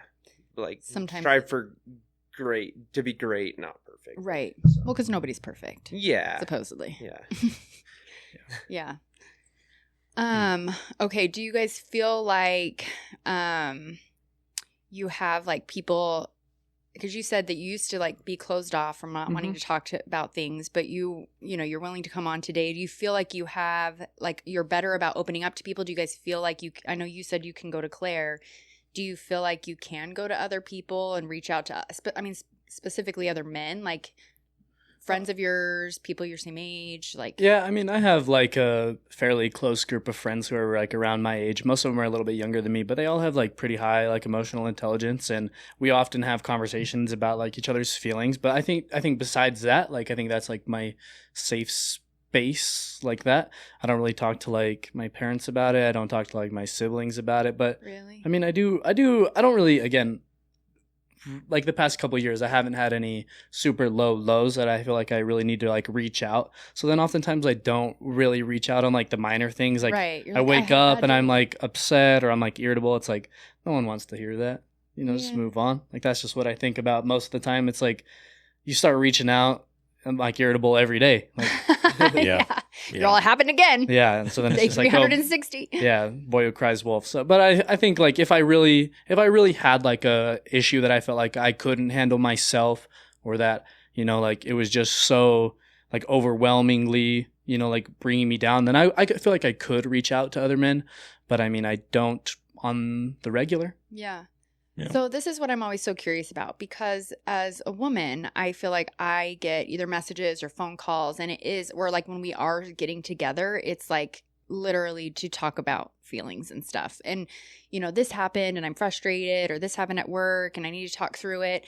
But like, I don't think men are doing that. And I don't know why women do it so much and men don't, or is it good for us to be doing that? Or is it like building more more frustration because you've got now another girl that's like, yeah, get him. I don't know. I'm just like so curious, because you guys aren't like, when you guys get together, what are you talking about? If you're not talking about feelings and work. Okay. Really? You're just like, well, I don't. Oh yeah. I mean, you guys said you talked about like pickleball and heavy metal. Yeah. Yeah. Did you guys talk about feelings at all? Common interests? No. Yeah. Common interests, that kind of stuff. Yeah. Nothing about emotional feelings. See, that's so interesting to me, because I rarely have conversations about emotions with guy friends. Yeah. Every once in a while, I have one buddy of mine who I know that he needs to vent, and when we go back to Pennsylvania, our car trip together, we usually talk about deeper things. Yeah. And that's his time to be able to express his feelings and get some stuff off his chest. Other than that situation, we typically don't. And any other guy, no, I really don't. Interesting. Yeah. Because you guys have... Unless it's surface level. I never really get deep in conversations. unless it's intentional. You know what I mean? Mm-hmm. But not just a day-to-day thing. Mm-hmm. Yeah. Because we just handle our shit. I mean, we're handling it. So fuck off, first of all.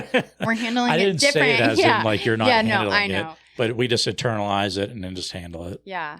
I don't know. I For mean, good or bad, right? Yeah. Handling it might be the black void or Right. that kind of stuff. Or, yeah. Yeah. Yeah, it's definitely like if I try to handle it on my own, for me at least, like it's a lot more unhealthy than talking to someone about it. Yeah. Yeah. But so you know that about yourself though, Mhm. right? Like you figured that out, you know, and you know who your safe person is. Like I'm the person though that like I have to talk to a couple of different people because I know I'm going to get different advice from other people. And I'm like, okay, so now I've got this. That's great. And I love that advice. But now I need to go to my dad because my dad knows me the best. My sister knows me the best, right? Like, I mean, she probably knows me better because I probably open up more to her about certain things. But then I open up to my dad about other things. And you lean into those people that you know are going to give you the comfort or the solution that you're looking for, I think. And different people are going to come from different areas, right? And so it's like if I know that I need like a hard truth, I'm going to this person. If I know that I need like a hug, I'm going to go to this person. I don't think us as guys have that. I mean, I don't personally. No, I feel way more comfortable talking about my feelings with a woman than I do a man. Yeah. Interesting. No, I agree with that. Definitely true. Yeah. Interesting. And more so because like at least my group of friends would probably pick on me or like make it turn it into a way of a joke, but a sincere joke. Right. You know, kind of a thing. Right. Yeah. You know, I mean, my like, guy toughen friends up, are bitch, doing you that know, to you me. know, Yeah. Like you need some Vagisil with that? Like what you got sand in your vagina? You know, kind of. So Now, awful. I know it is. And that's what we would say to each other. You know, or like a buddy of mine, he was a little bit more emotional. So he'd be like telling a story and be like, hold on. Like, are you writing a book? He'd be like, well, no. I'd be like, well, that's good because I'd leave that fucking chapter out. Oh my You know, that kind of shit. Yeah, we're just I'm gonna horrible use that to yeah, sweet. And so no wonder men don't want to talk to each other about it. Well, there's another reason too. Like for me, with my ex, any time that I would get emotional with her in the sense of like expressing feelings or something that I was going through, she would utilize that against me. Mm-hmm. Later on. My ex did that too. Mm-hmm. And that right there is why should I talk to you? Why should I express my feelings to you if it's going to be used against me? But that to me is like she's not a safe person to share those things with. Correct. But guys, in a sense, don't do that to each other. At least from my... Oh, yeah. Yeah, it's more I don't think like my close friends are ever... Like my friends aren't doing that. So it's funny that like my husband did and your wife did, right? Like I think it's when we're emotionally involved, you know, in a relationship that we tend to do that because maybe in my experience, and, you know, obviously I don't date dudes, but girls do that because it's an easy win for a fight. And that's maybe the reason that your ex did that too. It's an easy way to jab the knife in, twist it. I could never do that. I just can't. I'm not throwing something that you were vulnerable with me back in your face ever. 100%. Yeah, me neither. Yeah. But people are awful though. So people do. And that's what's really like, ugh, icky. Yeah. Well, those people aren't in our lives for a reason now anymore, right? So 100%. It's good. I liked though that Dawson, you said that you do have a group of guy friends though, that you guys do check on each other. Like, are you checking in like periodically? Do you check in like when you could tell like that they've pulled away and it's like, hey, I noticed we haven't really heard from you in a while, like everything good, bro? Like, so I mean I see them fairly regularly, so I don't really like check in over the phone as much, but like if I notice something that's going on, like I mean we all kind of know each other really well. So like when we see like something's going on, like I've even done this with Carson, like I can tell when he's in like a bad mood. I'm like, yo, like, are you good? Like, do you want to talk? On? Like, because like I'm not afraid of like those like emotional conversations or anything, but I just think like I don't want to talk about my feelings, but I'm much more comfortable with you like venting to me and like me listening. 100%. Yeah. If any of my friends wanted to come and talk to me, that'd be awesome. But I'm not going to burden you with my... Exactly. See, I do remember, so when I was going through my divorce, I remember friends would always like check in. I'm like, okay, I'm fucking sick of talking about myself. And you'll probably never ever hear me say that again, but I was so sick of talking about myself but they would tell me though, I'm like, tell me what's going on with you. And they're like, no, it's not even worth it. Like you're going through that. I'm like, no, your stuff, I promise you, I care about. Like, Yeah. so that's the other thing too. It's like people always feel like their issues are a burden, but I promise you, your friends are not thinking that, right? Yeah, and true. I'm not just saying that to you guys, but anybody listening, like, if you're holding your stuff in because you don't want to burden your friends, like, if they're not your friends, then Yeah. because you're not burdening them by coming to them. Even if you had an inconvenient day that you need to vent about and somebody cut you off in traffic, like, and that put you over the edge, call a friend. Call a friend. Because who cares? Like, at the end of the day, like, if I got off the phone with somebody and I'm like, oh, they must have really needed that. They must have really needed to talk to me about that because, or something else must be happening or something else must be going on if they needed to call and vent to me that somebody cut them off in traffic, you know? Yeah. Because I have gotten calls like that before where I'm just like, dang, you good? Everything okay? I mean, I've had to tell a couple of different friends, like, I honestly think maybe you should go get your hormones checked because you're not acting yourself. And this, I've seen it in other people, and maybe something's like going on. Like, I've had to tell my dad that, like, because you just don't know, like, hormones. Now I'm just thinking of a guy telling another guy, yeah, I think you need to get your hormones checked. No, I mean, yeah. I think that's a good one. I like that. I'm gonna use it. No, we're not using this as a joke. Don't be a dick, Rob. You're part of the problem. Probably. So yeah. Anyways, we can move on. You jerks. Sorry. I don't know. I do think it's important to ask those questions though, and I think asking the question like, "Are you doing good?" Like, if you need anything, I'm here to talk, because I think people forget that, and I really do feel like, that's probably the most important thing. Like, above anything else, is just letting people know that you're available. I mean, if you are, there's some people that aren't, but then also knowing who your safe people are that you can go to when you are having a bad day, or when you do feel like it's something that's more than anything you can manage on your own. So True. yeah, I'm happy to hear that you guys have those spaces. I know that you've mentioned before, but I know you have people. I do. Yeah. I just don't utilize them. And maybe you should. Yeah. Yeah. How about that? Do you guys think that going on to a court, if let's say you don't want to talk to someone, but you got pickleball, does that, like, you're going to feel better afterwards, kind of a thing? Be like, I'll just wait until I get on the court. You kind of like sometimes work through it. And actually, like last Thursday, we had like our draft league, and I was not feeling the best that day. I was kind of just like sad most of the day, and not really. I didn't really want to go play, but then I went and played, and You're good. I know. They're so wonky. Yeah. But yeah, I went and played, and then after I felt great. Like, and I don't think it was just because we won. Like obviously I wanted to win. Of course, Yeah. Right. But like I just had fun, like going and talking to people, and it just kind of lifted my spirits. But there are some times where I'm sad, and then like I'll get there and I just do not have fun at all, and then I go home in a worse mood. So it's it just depends on the day. But I do most of the time, like, it lifts my spirits going just hanging out with people. I'm the same way. I mean, like, most of the time I feel like it puts me in a better mood. It mostly depends on how I play. If I play well, then I'm like, oh, I'm really good. I don't even remember what I was upset about. If I play poorly, then I'm like, I'm gonna quit pickleball.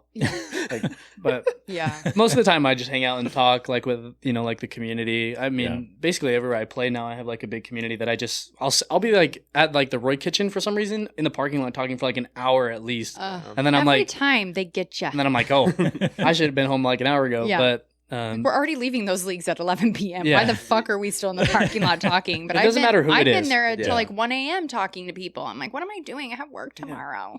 But usually like that helps me quite a bit. Yeah. So let me ask you, would you guys still like go to pickleball if there were no games and it was just the people? Yeah. Oh yeah. Me too. I would like. Well, I've had sometimes where we go and play, and like we play like 2 games and then we just hang out. Yeah.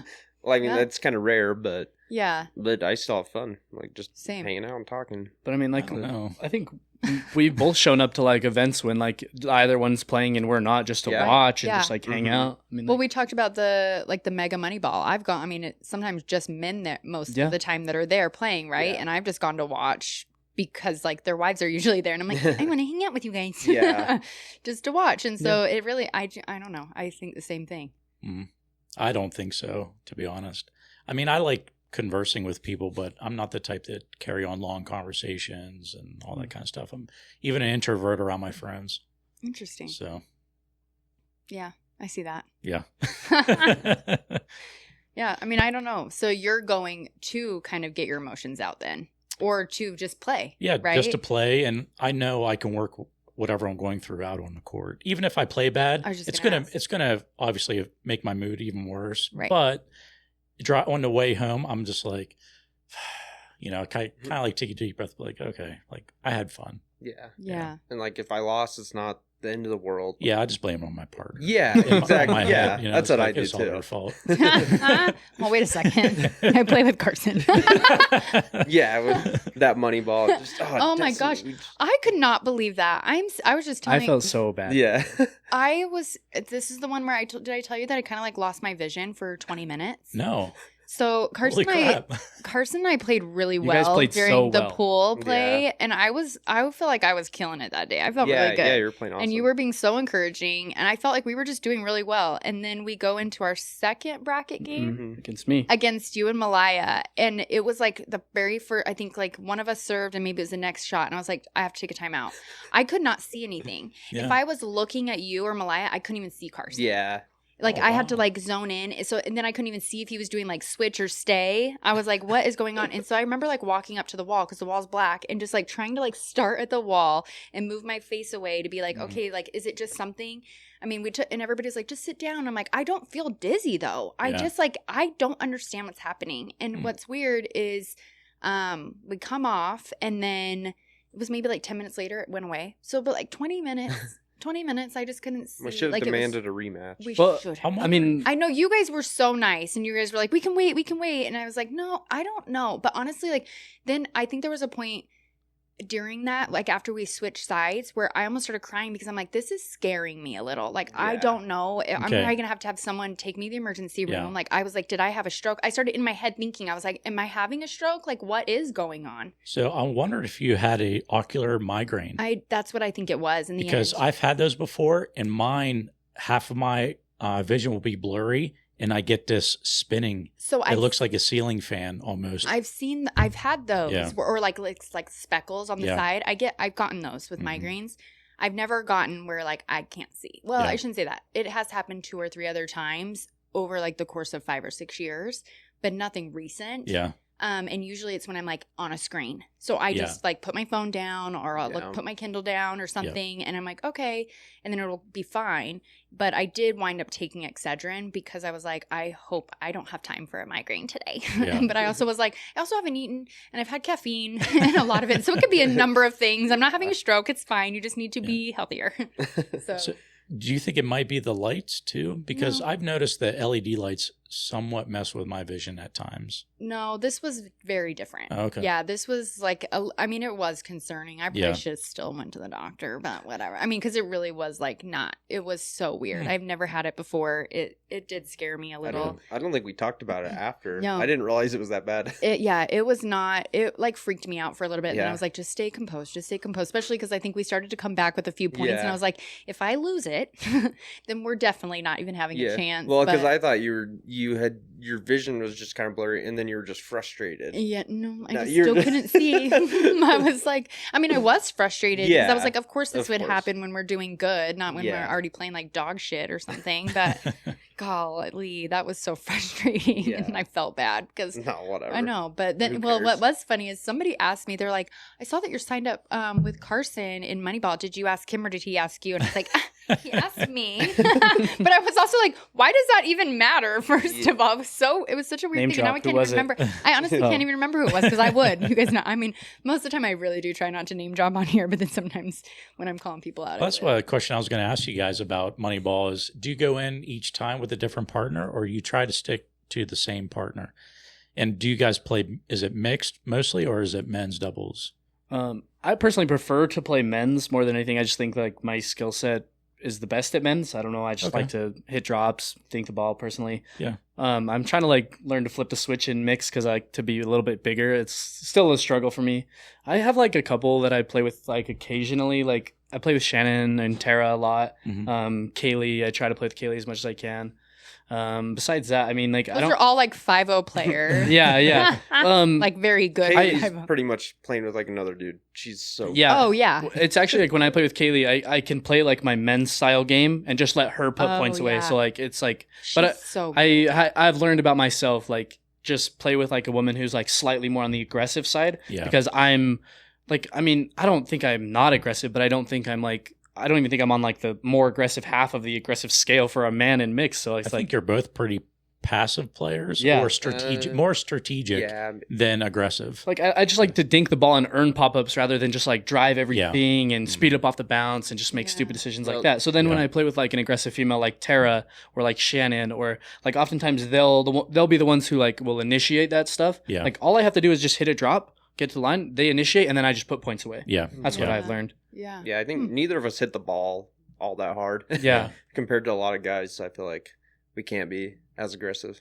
At least I can't. I definitely can't. I gotta hit the gym more, I I guess. had a guy, I won't say his name, but he's Just bleep it out. challenging to play against. I'll tell you after. But Zach and I went into a tournament and he aimed for my head like the very first point. Oh, I and I was remember you not talking about- having a talking good to day. me about yeah, this. and I was not having a good day. And I looked at Zach and I said, I'm just here to tell you that if that would have hit me in the fucking face, I would have walked out. Like, Yeah. and I said, and I would have just sent you your money back. I would have apologized. We could do another tournament, but I'm not in the mood today. And then he hit me 2 other times. Oh my. And then afterward tried to apologize. And I said, please don't apologize for something you meant to do. Yeah. And he, like, so him and I got into it. And the guy's like, oh, well, it's part of the game. And I said, hitting someone is not a part of the game. And he goes, you hit harder than me. And I was like, I absolutely don't. What I do is I hit the ball better than you. And he was like, I think his wife was like, oh. Is And this I was someone like, that I know? yeah. Okay. And he was like, I said, you hit the ball harder and I just hit it better. And I said it like 3 times. I was like, that's what I do. And he was like, no, you came after me. I said, but did you notice how I didn't hit you? Because I placed the ball where it should go. And that's when his wife was like, okay, guys, let's stop. And I was like, get the fuck away from me. Well, when me and Dawson play, we always have like 1 or 2 points where we just wind up and try to hit each other. There's in the Brigham City. In the face, though? No, Oh, I okay. usually aim Just for for, like like, the the chest. chest. Yeah, because Yeah. that's where Yeah. you should be aiming. Like when he did hit me the other times, it was in the legs. Like Yeah. he's hitting it down at that point. Like Mhm. that's going to happen. I was not mad about those. I was mad about like first point of the day. And it actually was the first point. And he just, I was like, no. Like and you he guys knows are at the line. Uh-huh. Mm. Well, no, were we at the line? I can't remember. It was right at my face. That's what I remember. Sure. Okay. I had like a concussion by proxy. Like I didn't actually get hit, but I felt like I had one because I was like, my anger just took over. But I mean, he's kind of known as a headhunter. Yeah, sure. Like that's what people call him and his brother, headhunters. And I'm like, so you Gotta think of it. yeah, I'll tell you. But that's why I'm just like, no, you absolutely meant to do that. Get away from me. Like, at least own it. That's like when people are like, oh, sorry, I didn't mean to keep targeting you. Yeah, you did. I'm the girl on the court. Of course you meant to target me. I'm not stupid. Nah, I don't know. We do try to send 1 or 2 at each other usually. That's Like funny. at Brigham City, we actually had a close match in the final. Yeah. Like I won the first one 12-10, he won the second one 12-10. And then it was a battle for a Oh. while. But then like in the second half of that game, there's one off the bounce. I just tried to hit it as hard as I could at him. I wish I would have watched that match. I must It have was been on a going to court the other because- court. and I 100%. hit Were it. you guys on championship court for No, that? we were on Really? like the one that was like next to it, Oh, like the 9 or something. grandstand the basically. other one that was Okay, yeah. streamed. Yeah. There's like a second one that was Because streamed. that's right, I did see you guys over there a little bit because you guys, the 2 of you plus the 2 boys that you guys played with, all have such fun personalities. Yeah. And so that would have been a really fun match. To Oh, I watch. wouldn't- I'm I surprised wouldn't- they didn't put you on center court. I wouldn't play a tournament with someone that I didn't have fun playing with. Yeah. Yeah. Even if it was like a guaranteed win. Right now, I would It's just- not worth it. No, it's not worth it. You just feel the pressure. I've been watching that. Have you guys watched that show Partners yet? I watched Oh, the first yeah. episode. Yeah. It's kind of just like I follow pickleball decently enough, so it wasn't that interesting because I already knew A lot all of the that stuff is storylines. old. Yeah, so it's Yeah. kind of just like, well, this is kind of lame It's because about the pros and like Oh. their partnerships, but Anna Bright talks about how she stopped playing with Anna Lee because she's like, well, first she goes, it's hard because you don't want to like the golden child down because you just have to win. Like you have to Yeah. win. There's no other option Yeah. playing with her. But it was just interesting. She's like, I just wasn't having fun anymore, so I stopped playing with her. And it's like, and it was a guaranteed wins. Like they Yeah. were winning everything. And she's like, I just can't. And she's like, it's way more fun to beat her. And I was like, oh, touche. Yeah. How much is that happening? Yeah. I mean, it happened a couple times. Yeah. Yeah. it did. But now they're back together. Oh, are they? Yeah. Oh, I didn't realize that. I don't follow the pros She as just much ditched anymore. her partner and went back to Anna Bright Italy. did? Yeah. Yeah. Rachel? They- she Well, did? Anna Lee dropped first. Oh, yeah. Oh. But then Anna Bright's like, oh, all right. Because I think she's like more competitive now, and she kind of just. Yeah. Well, They're- actually, they changed their like money structure. Oh, like yeah. the way you get paid, so it's more like prize money. Right. just I guaranteed think I'm money on the for showing up second tournaments. episode where it talks about that. Yeah. Yeah. The money So then structure. people are more concerned about winning because that's how you're going to make your living is actually Yeah. winning the tournaments now. It makes it instead way of- more competitive. Yeah, it does. I mean, not And that it they're- wasn't competitive winning. before. Yeah, and Are they? that's kind of how it should be, Wow. probably. They're like I would double think. pickling like most teams in the early rounds. Like 11-0, 11-0, 11-0, 11-0. Like there was one tournament they got scored on like 10 times playing best of 3, best of 3, best of 3, best of 5. Yeah, 10 points. didn't so Dylan Champini? Oh, yeah. yeah. She play Annalena. Yeah, I watched that match. The match was like 5 minutes. It was Oh my 11-0, God. 11-0. Oh my It was god! so fast. I think I did see Dylan post something about that. I was that sitting down in courtside, was yeah. that down in St. George? Yeah. it was- So they're That's- not receiving any type of contractual money for. no, they are a little bit. Okay. but most of their like money comes from how you do in the tournament now. Yeah. I think, No, that's fine. but they did like. So I would assume sponsorships are going to be playing more of a heavy Oh, role yeah. for paying. For Yeah, I'm Yeah, sure. a lot of them are. I mean, that's how Annalise made. I mean, she's making Well, her money yeah. because she's winning, but she's also like sponsored. It. Yeah. Well, she's Well, sponsored by like Nike. She's sponsored Yeah. by Nike Yeah. now. Now yeah. that is Yeah. crazy. like that's to a me. big. That's a big. That's a lot of money. sponsorship. Mhm. Yeah. I mean, Yeah. she's millions. I mean, they were millions. already making $5 million a year basically Yeah. from their Yep. like just showing up. So Yeah. Now my Adidas sponsorship is going to be starting soon. So that'll Is be cool. it? Congratulations. Yeah, Yeah, thanks. Are you serious? No. No. Oh, like Why do you think I'm I was laughing? like, I'm like, oh fuck. That's so. Rob doesn't know me enough. I just say the most sarcastic things. Oh, I So love it. funny. But I guess I'm just that gullible. Oh, people will. No, I've said some weird stuff, and people are just like, "Really?" Like, Yeah. Because I don't know you, so Yeah. I take your word for it. Yeah, you're like, "Oh, Yeah. do you really think that?" I'm like, no. It's so funny. Yeah, probably say like, oh, I'm a flat earther. I'm like, really? Yeah. Oh, I can just say whatever because I can usually say it pretty convincingly. My Nice. sister and dad my dad went to go visit my sister for her birthday last year, and then they went out to Long Island and stayed with my cousin and his wife. And I guess they were all drinking, and my sister was like, "Yeah, John thinks the Earth is flat." And I was like, "Get the fuck out of here!" And I was like, "She goes, no, he does." And I was like, "You're lying." Yeah. And she's like, "No." So now we have like a big joke. I'm like, but he literally and then I think he's even got his like wife on board with it. I'm like, okay, guys. Oh, like, but he actually He- does. Um, Oh, I thought it was a joke, Oh. and I thought my dad and sister were like fucking with me. Mm. Wow. No. it's just a really long joke. Yeah, I get it. Like the Earth, just really long. Yeah. I'm just kind of going through these questions. I just wanted to see if I'm curious, since you guys are quite a bit younger than us, Mhm. right? Then Rob. yeah. I'm still in my Yeah, just 30s. Rob. I'm still in my What do you 30s. think society plays a role in a sense, men's role in mental health Hmm. from your generation? Well, I Because think, like mine, I think obviously there would be a difference of what society has helped portray as what a man needs to be, Mhm. what their roles are, and things like that. I And- do think there is a difference. I think Yeah.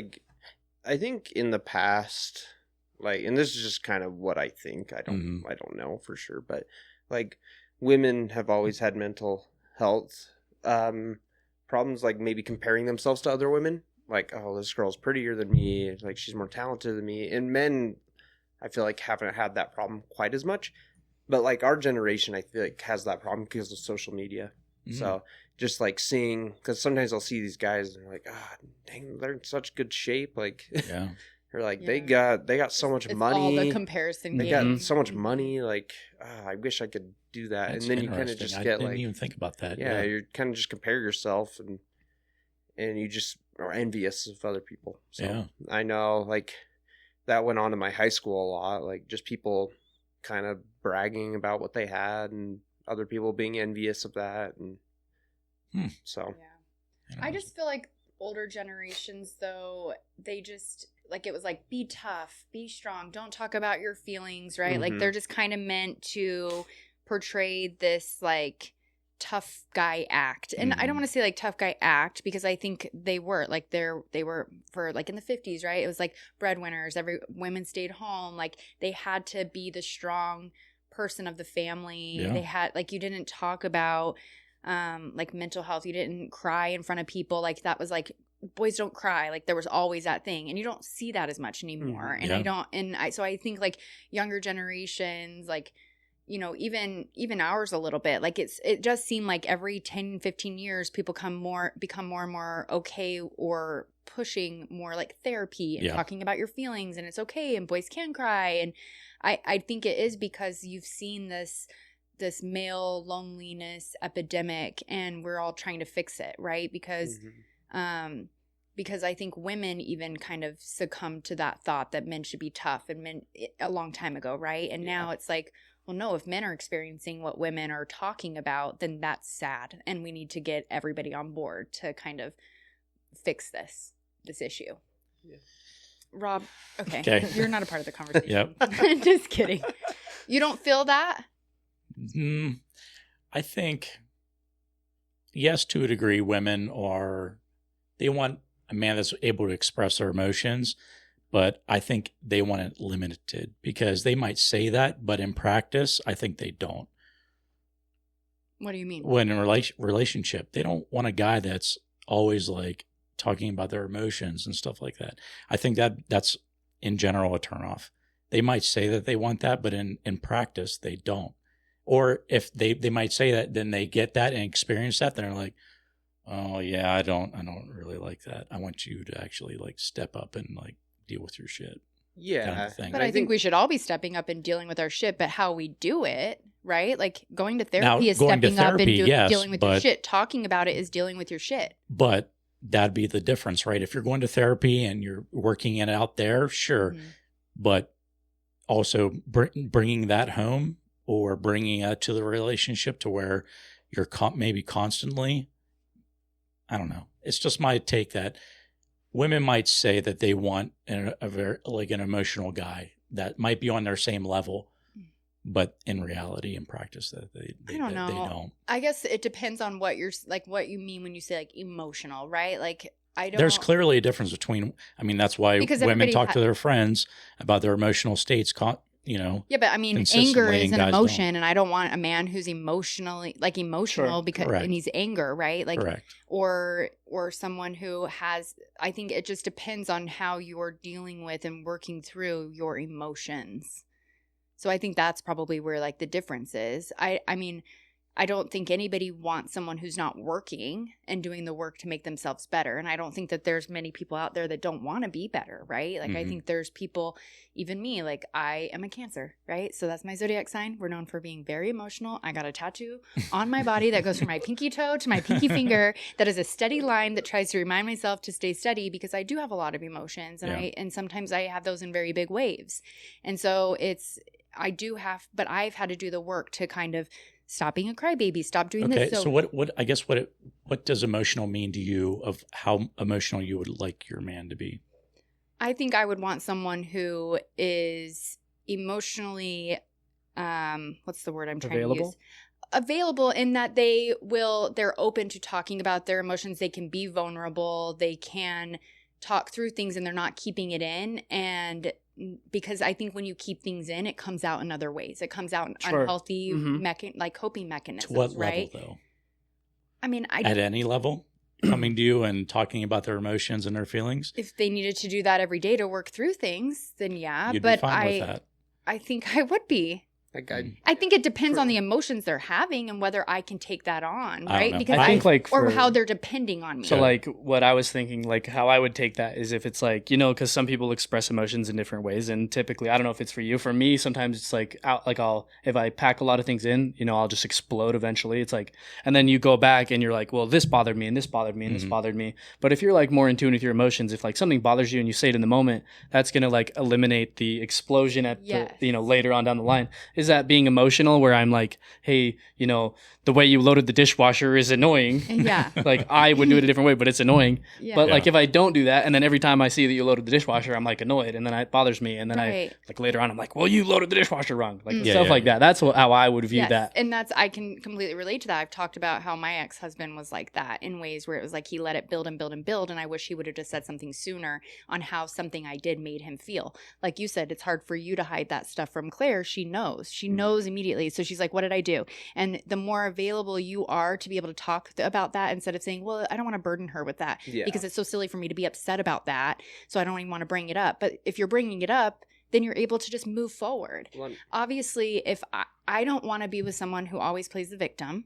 So if that's an emotion that they have, or they're constantly like, oh, I had a bad day and blah, blah, and they're not doing anything about it, or the whole world's against me, and I cannot deal with that. I know that, because that will just piss me off if you're not doing anything about it. And I get that we all go through phases like that. I've gotten like that, right? And I've worked with friends through that. But it's like, that's why it's always really important, I think, to ask somebody who is coming to you, what are you looking for here? Are you looking for comfort, or are you looking for solutions? Because I hope that if you're looking for comfort, I hope you're going to come back for solutions if you can't come up with them yourself, because we shouldn't just be living here and helping us all like be like, oh, that is so sad. I'm so sorry that you lost your job because you suck at your job. Like, what are you going to do to be better? Because then you're just going to lose the next job because you didn't do anything, instead of me like enabling you. And so I know for sure that's something I can't deal with. So if you're just coming to me every single day and it's like this whole victim mentality and over the same issue, the same problem, it's hard for me to be comforting.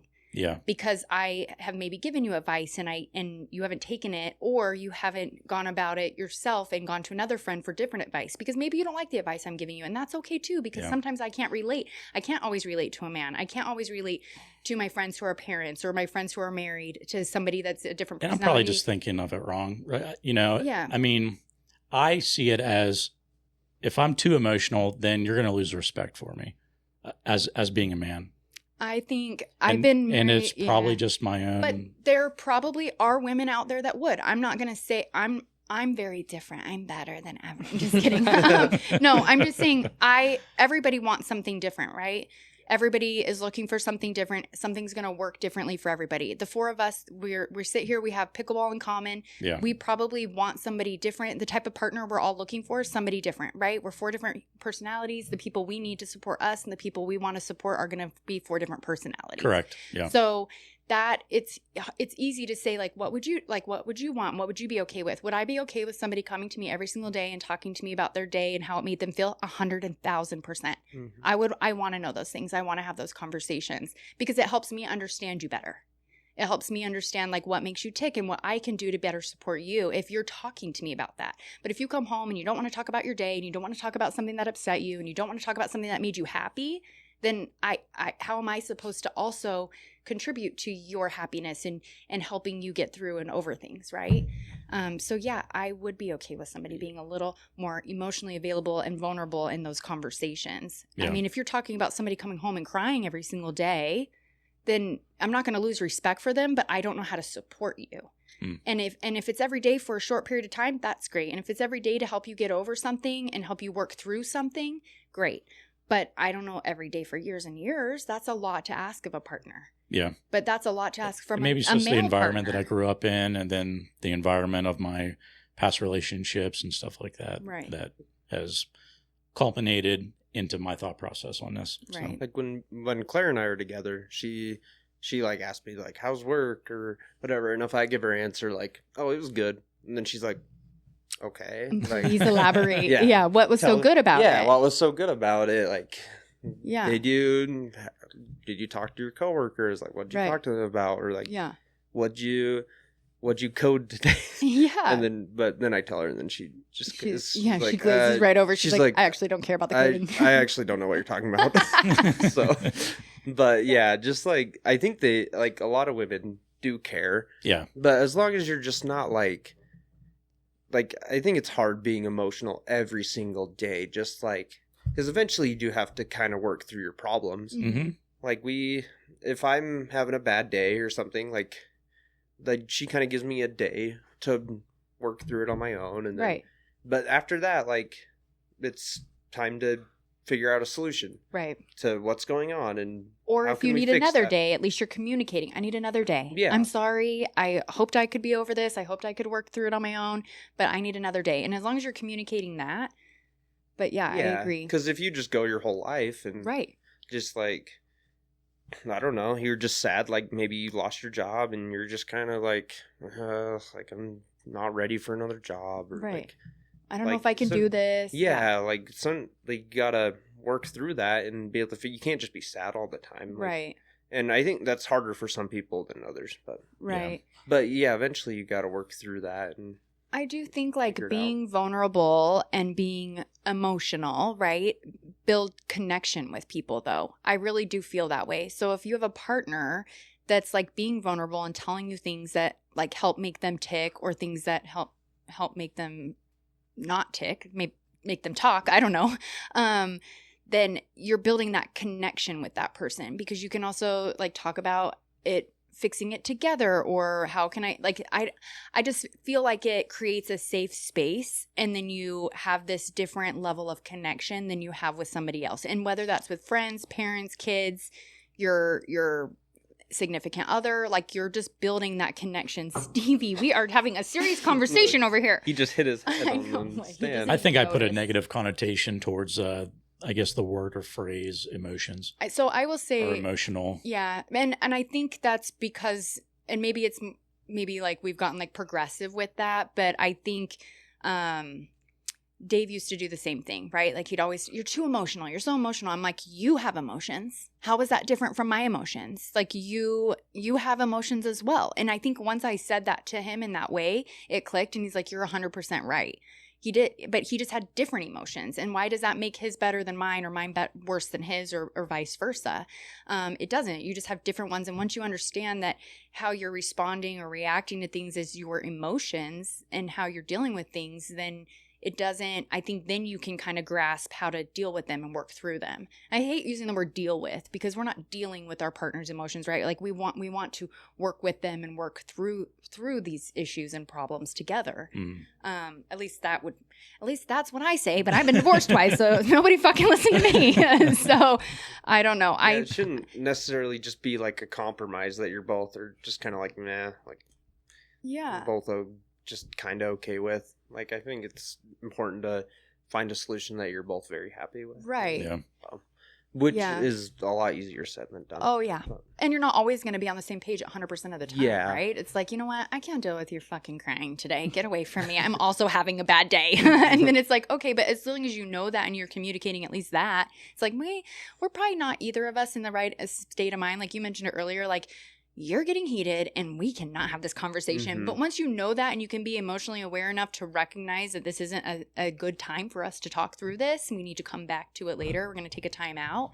And then you do what you do, and then you come back to the conversation later and you can get through it in a healthy way, then I think that's what matters. But you also have to have someone safe to do that with, right? Like you mentioned, like your ex-wife was not a safe person. Mhm. Des probably is. Yeah. Right? And so I think you probably feel safer being emotional around her. Like I build safe connections with everybody, I feel like, because I have no problem telling everybody everything about me or crying to people. But I think I just, I mean, obviously there's still things that I don't tell everybody, right? But I think yeah. that's one of my favorite things about you is that Oh. you'll just like go up and talk to people and you're just very honest with them. Oh. So Thank I really appreciate it. Like, that's why I like talking to you so much because Oh. you always ask me how I'm doing and like, if like, but you want me to elaborate too. Yeah. You're like, okay, like, why are you doing good? Yeah. Like, what's going on? Yeah. How's your house? Oh. How's all this other stuff? So, like, just being more emotionally connected with people Yeah. and what's going on in their lives, I think is a very underrated skill Oh, in life. thank so, you. yeah. Agreed. I agree. with that. Oh my gosh, he's going crazy Yeah. under here. Hyper. Stevie, I'm getting compliments. Let us get that. It's so funny. No, thank you for saying that. I really, because I like building connections with people, and I like to be a safe space for people. Yeah. Steven, he's going to get it after you guys leave here. He's going to have a big talk. That poor toy. I know. Stevie, that's so funny. Usually he does that like once or twice and then stops. Anyways, sorry. But going back to your question about like I feel like different generations, I think we've just become more understanding and compassionate towards mental health, and maybe that's not just men directly, because I think we were talking before you guys got here, like the male suicide rate is so high compared to women, right? Like I think it's like 80% is what I read earlier today, which is insane. That, I mean, because men make up 50% of the population, but yet 80% of suicides, and that is so sad. Yeah. I think women are better at working through their problems a lot of times. Do you think maybe that has something to do with talking through them? Probably. I think so. Yeah. I think just being, because it's hard to go through anything alone. Right. Like, so if you have someone, I think that's just a huge game changer. Right. And actually being open to talking to somebody. Because I would this is just kind of an assumption, but I would assume most of the suicides are from people that just are lonely. Right. Like that's probably one of the biggest reasons for suicide. I would think so. Yeah. Yeah. Mm-hmm. And I think just men don't really talk to people as much. Or even like voice that, right? Yeah. To even say that out loud is hard on its own. Mm-hmm. And I don't know, but I do think like, I don't necessarily think that sometimes people, when they open up, are coming to you to fix their problems. Mm-hmm. It's just more like they just need someone that notices that they are going through a hard time. And I honestly do just feel like the strongest thing that we can do for people in that situation, or people that our friends, our family, isn't always like fixing, right? Or giving the advice. It's just staying connected and listening and checking in on your friends and you know, asking the deeper questions. And I know you said you're doing good, but are you? Like, what's so good about, like, what's good going on, right? Like, just getting to the deeper, so then they can express it. Because sometimes too, it's like, I think I posted about this, like I thought I had a shitty month, and then I look back on my little 1 second every day thing, and I'm like, oh, I actually had a really good month. Why are you being a little bitch about this? Like, because I did have shitty moments, but I can't let that define my life either. But the more I sit in those, and the more we sit in it and talk about it, and even though it can be comfortable at times to sit in the suck, it just culminates, right? Like it just makes it worse. But then talking through it, like, even I said this the other day in therapy, like, I feel lonely, but I don't feel alone, which seems very weird, because like, I know I'm not alone. I have friends, I have family. I know I can go to anybody and talk through my stuff. It doesn't make me feel less lonely sometimes, right? Yeah. And so I think, but just saying that out loud made me feel better and made me realize, okay, maybe I need to be doing more to fix that. Or why am I feeling this way? Or so maybe with each generation, and hopefully it will get better and better and better for men. Yeah, because we're not giving each other shit for going to therapy. It's because, and do you know what I mean? Like, and I'm just saying that because I know that that's a thing. I know, especially when you're close with people, it's easy to give them shit. I do that. Steven, can you relax, bro? He's staring at me. He's getting out some of his emotions. It's a little scary. Holy, stop. Yeah, so I think we are talking about therapy more. I think men are making it more accepted. They're seeking other ways. I know, like, I have some friends who have recently in the last year or so done ketamine therapy and talked about how beneficial that's been for them. And I did that. Yeah, there's men that in my life that I don't think that they would have ever, because they're like our generation, I don't think they would have ever even talked about going to therapy, and some of them wouldn't even go to a therapist. Yeah. But they've done ketamine therapy and they're raving about it because it is helping them. And so then but that's the same thing with like talk therapy. When something works for you, you tell people about it, right? Like when you're doing creatine and it makes you feel better, you want everybody to be doing creatine. Pickleball, right? Like we talk about pickleball and we're like, it's amazing. The community's great. It makes us feel so great. We talk about it. It's CrossFit. That's what, like, people give people that do CrossFit so much shit because they talk about it all the time. It's like, you'll know when you've met a CrossFitter, right? Yeah. You'll know when you've met a pickleball player because we don't shut up. Or a vegan. Tell you, they'll tell you because you feel so good and you want other people on that train.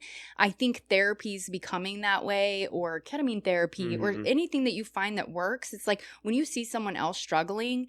I mean, I talked about my binge eating on our episode, but I also talked about it a few weeks before on social media. And I had multiple people reach out and they're like, this is what you can do to fix it. I dealt with this and this. And I had so many people that were like, try this, because it worked for them.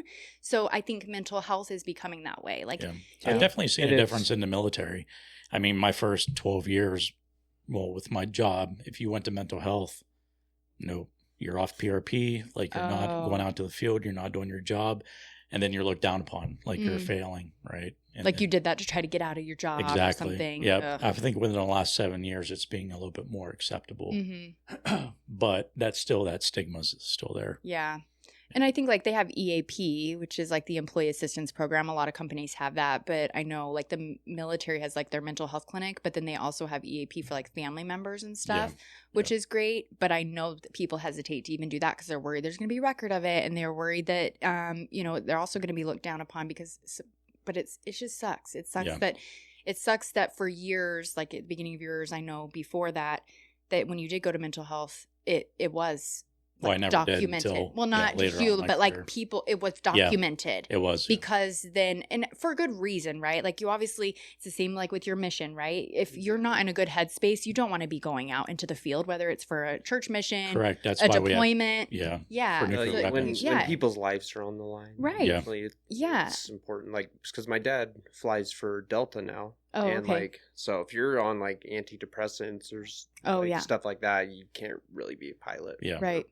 So there's definitely certain positions where it's hard because if people's lives are in jeopardy, then you don't want people that are having mental health problems. Right. Yeah. Which then, I mean, that probably, so it's not just military, right? Now you're talking about a whole nother career field where there's probably pilots who are struggling with mental health.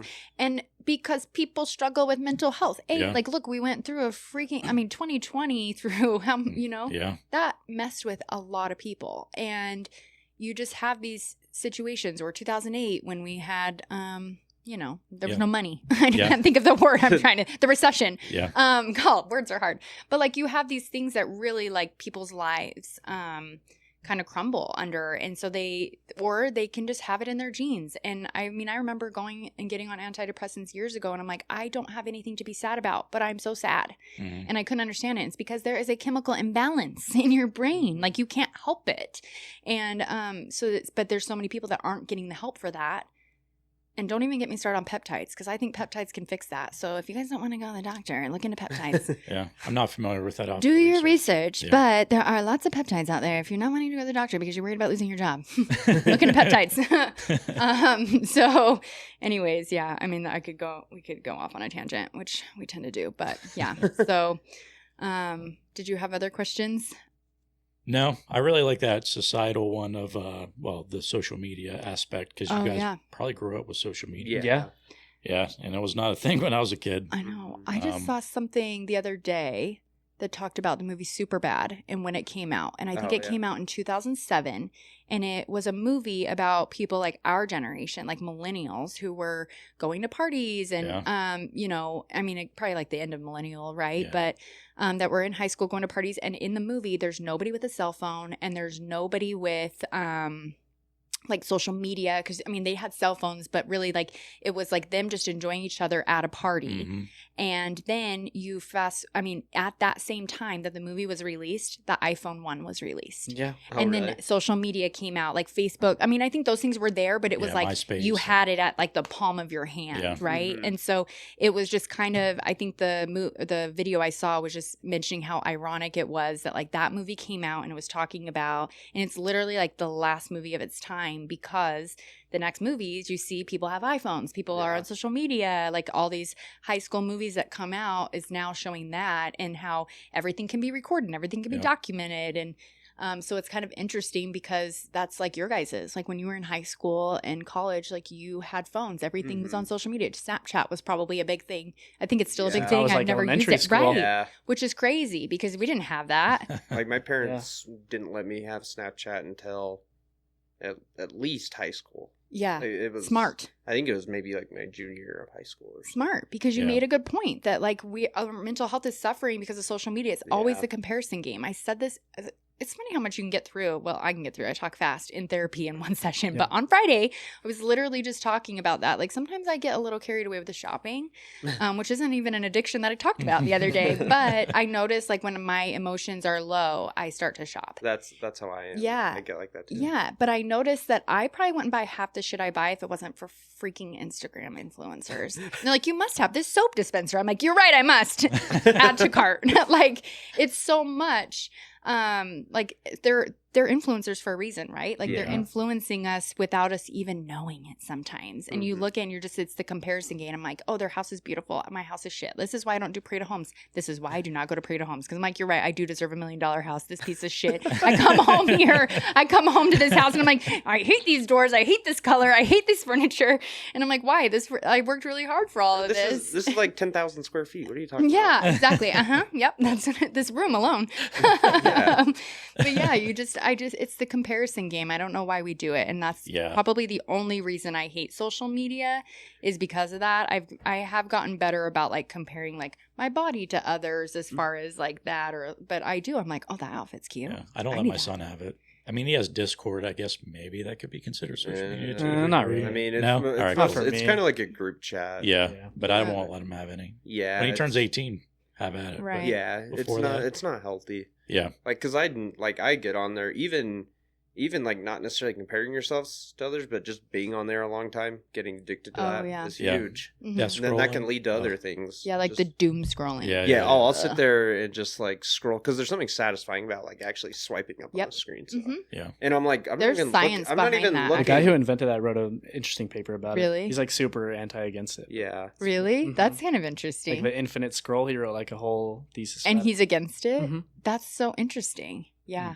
But it is got you can all get of us stuck on there forever, and I'm like, why? I'm not even looking at anything interesting. I know. Like, Instagram has me by a chokehold for this sure. Is stupid. Yeah, I know. Yeah, it's so funny. I would delete mine if I didn't need it for my company. Not me. Oh. Yeah, I would delete Facebook too.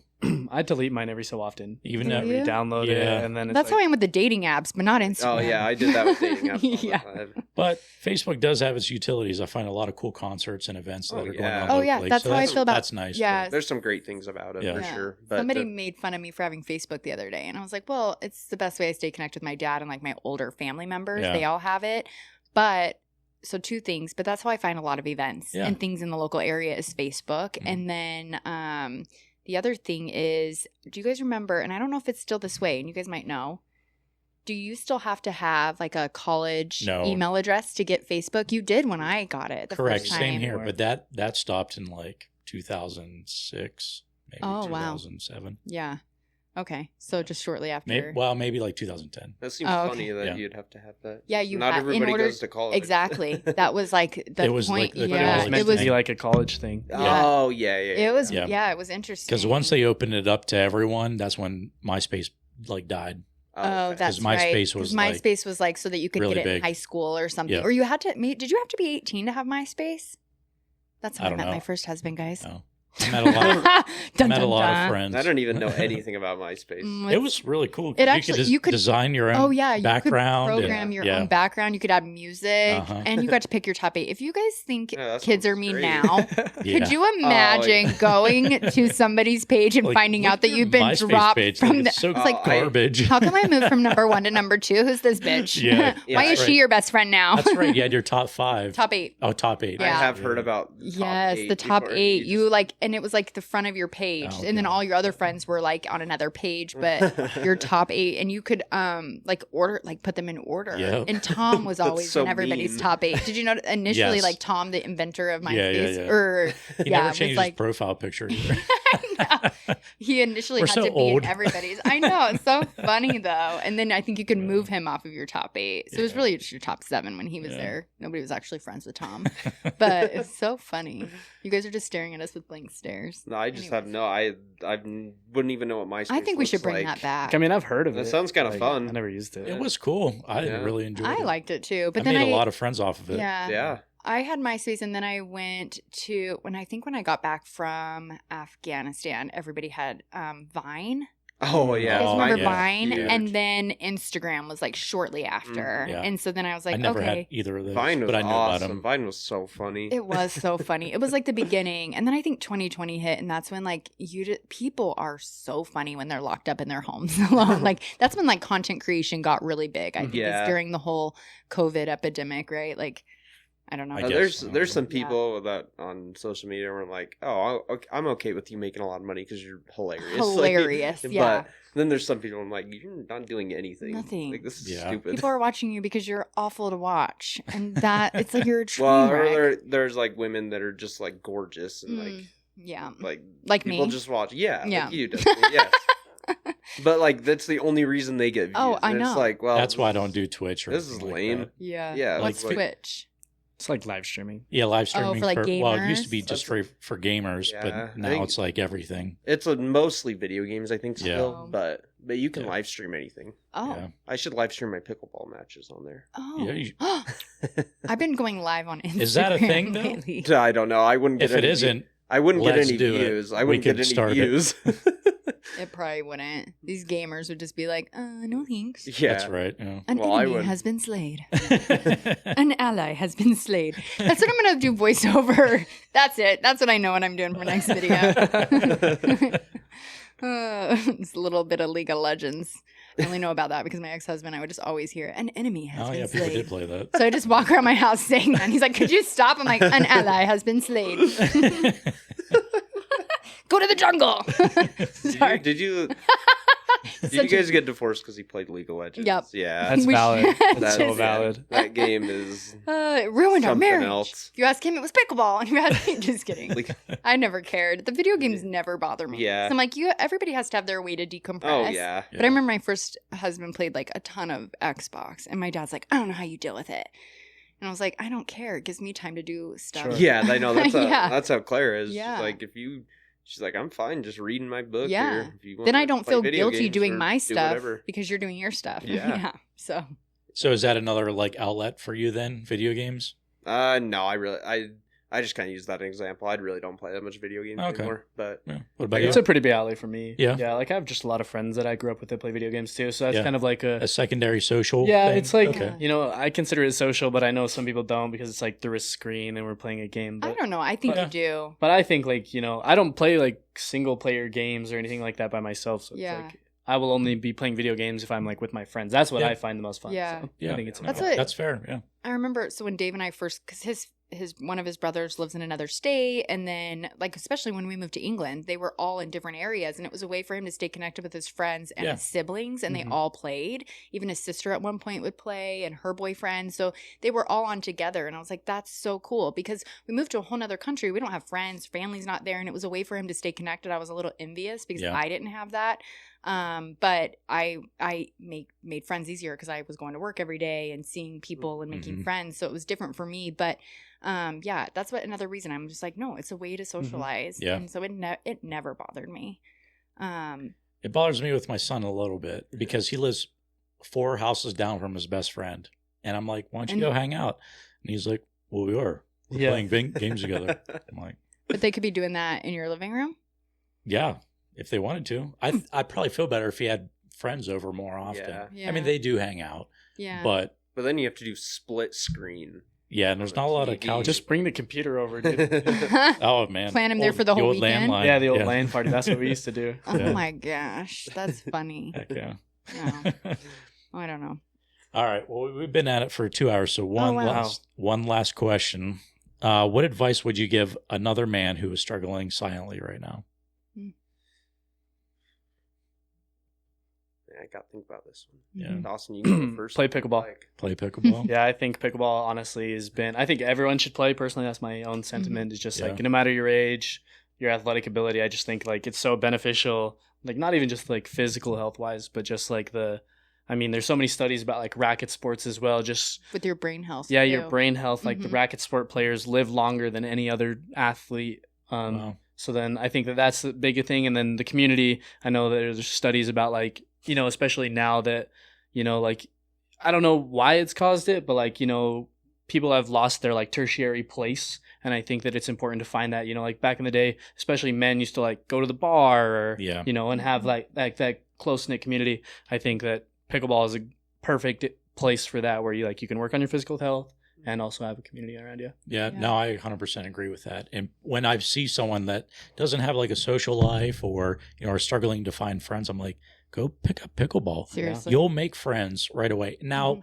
granted, you might just only meet them or hanging out with them initially in pickleball, but hopefully it will grow. Right. Yeah. Well, I mean, just even staying physical helps your serotonin, which then combats your depression and anxiety in a lot of different ways, right? And I'm not a doctor, but we've had doctors on the podcast that have explained that to us, so I do know that.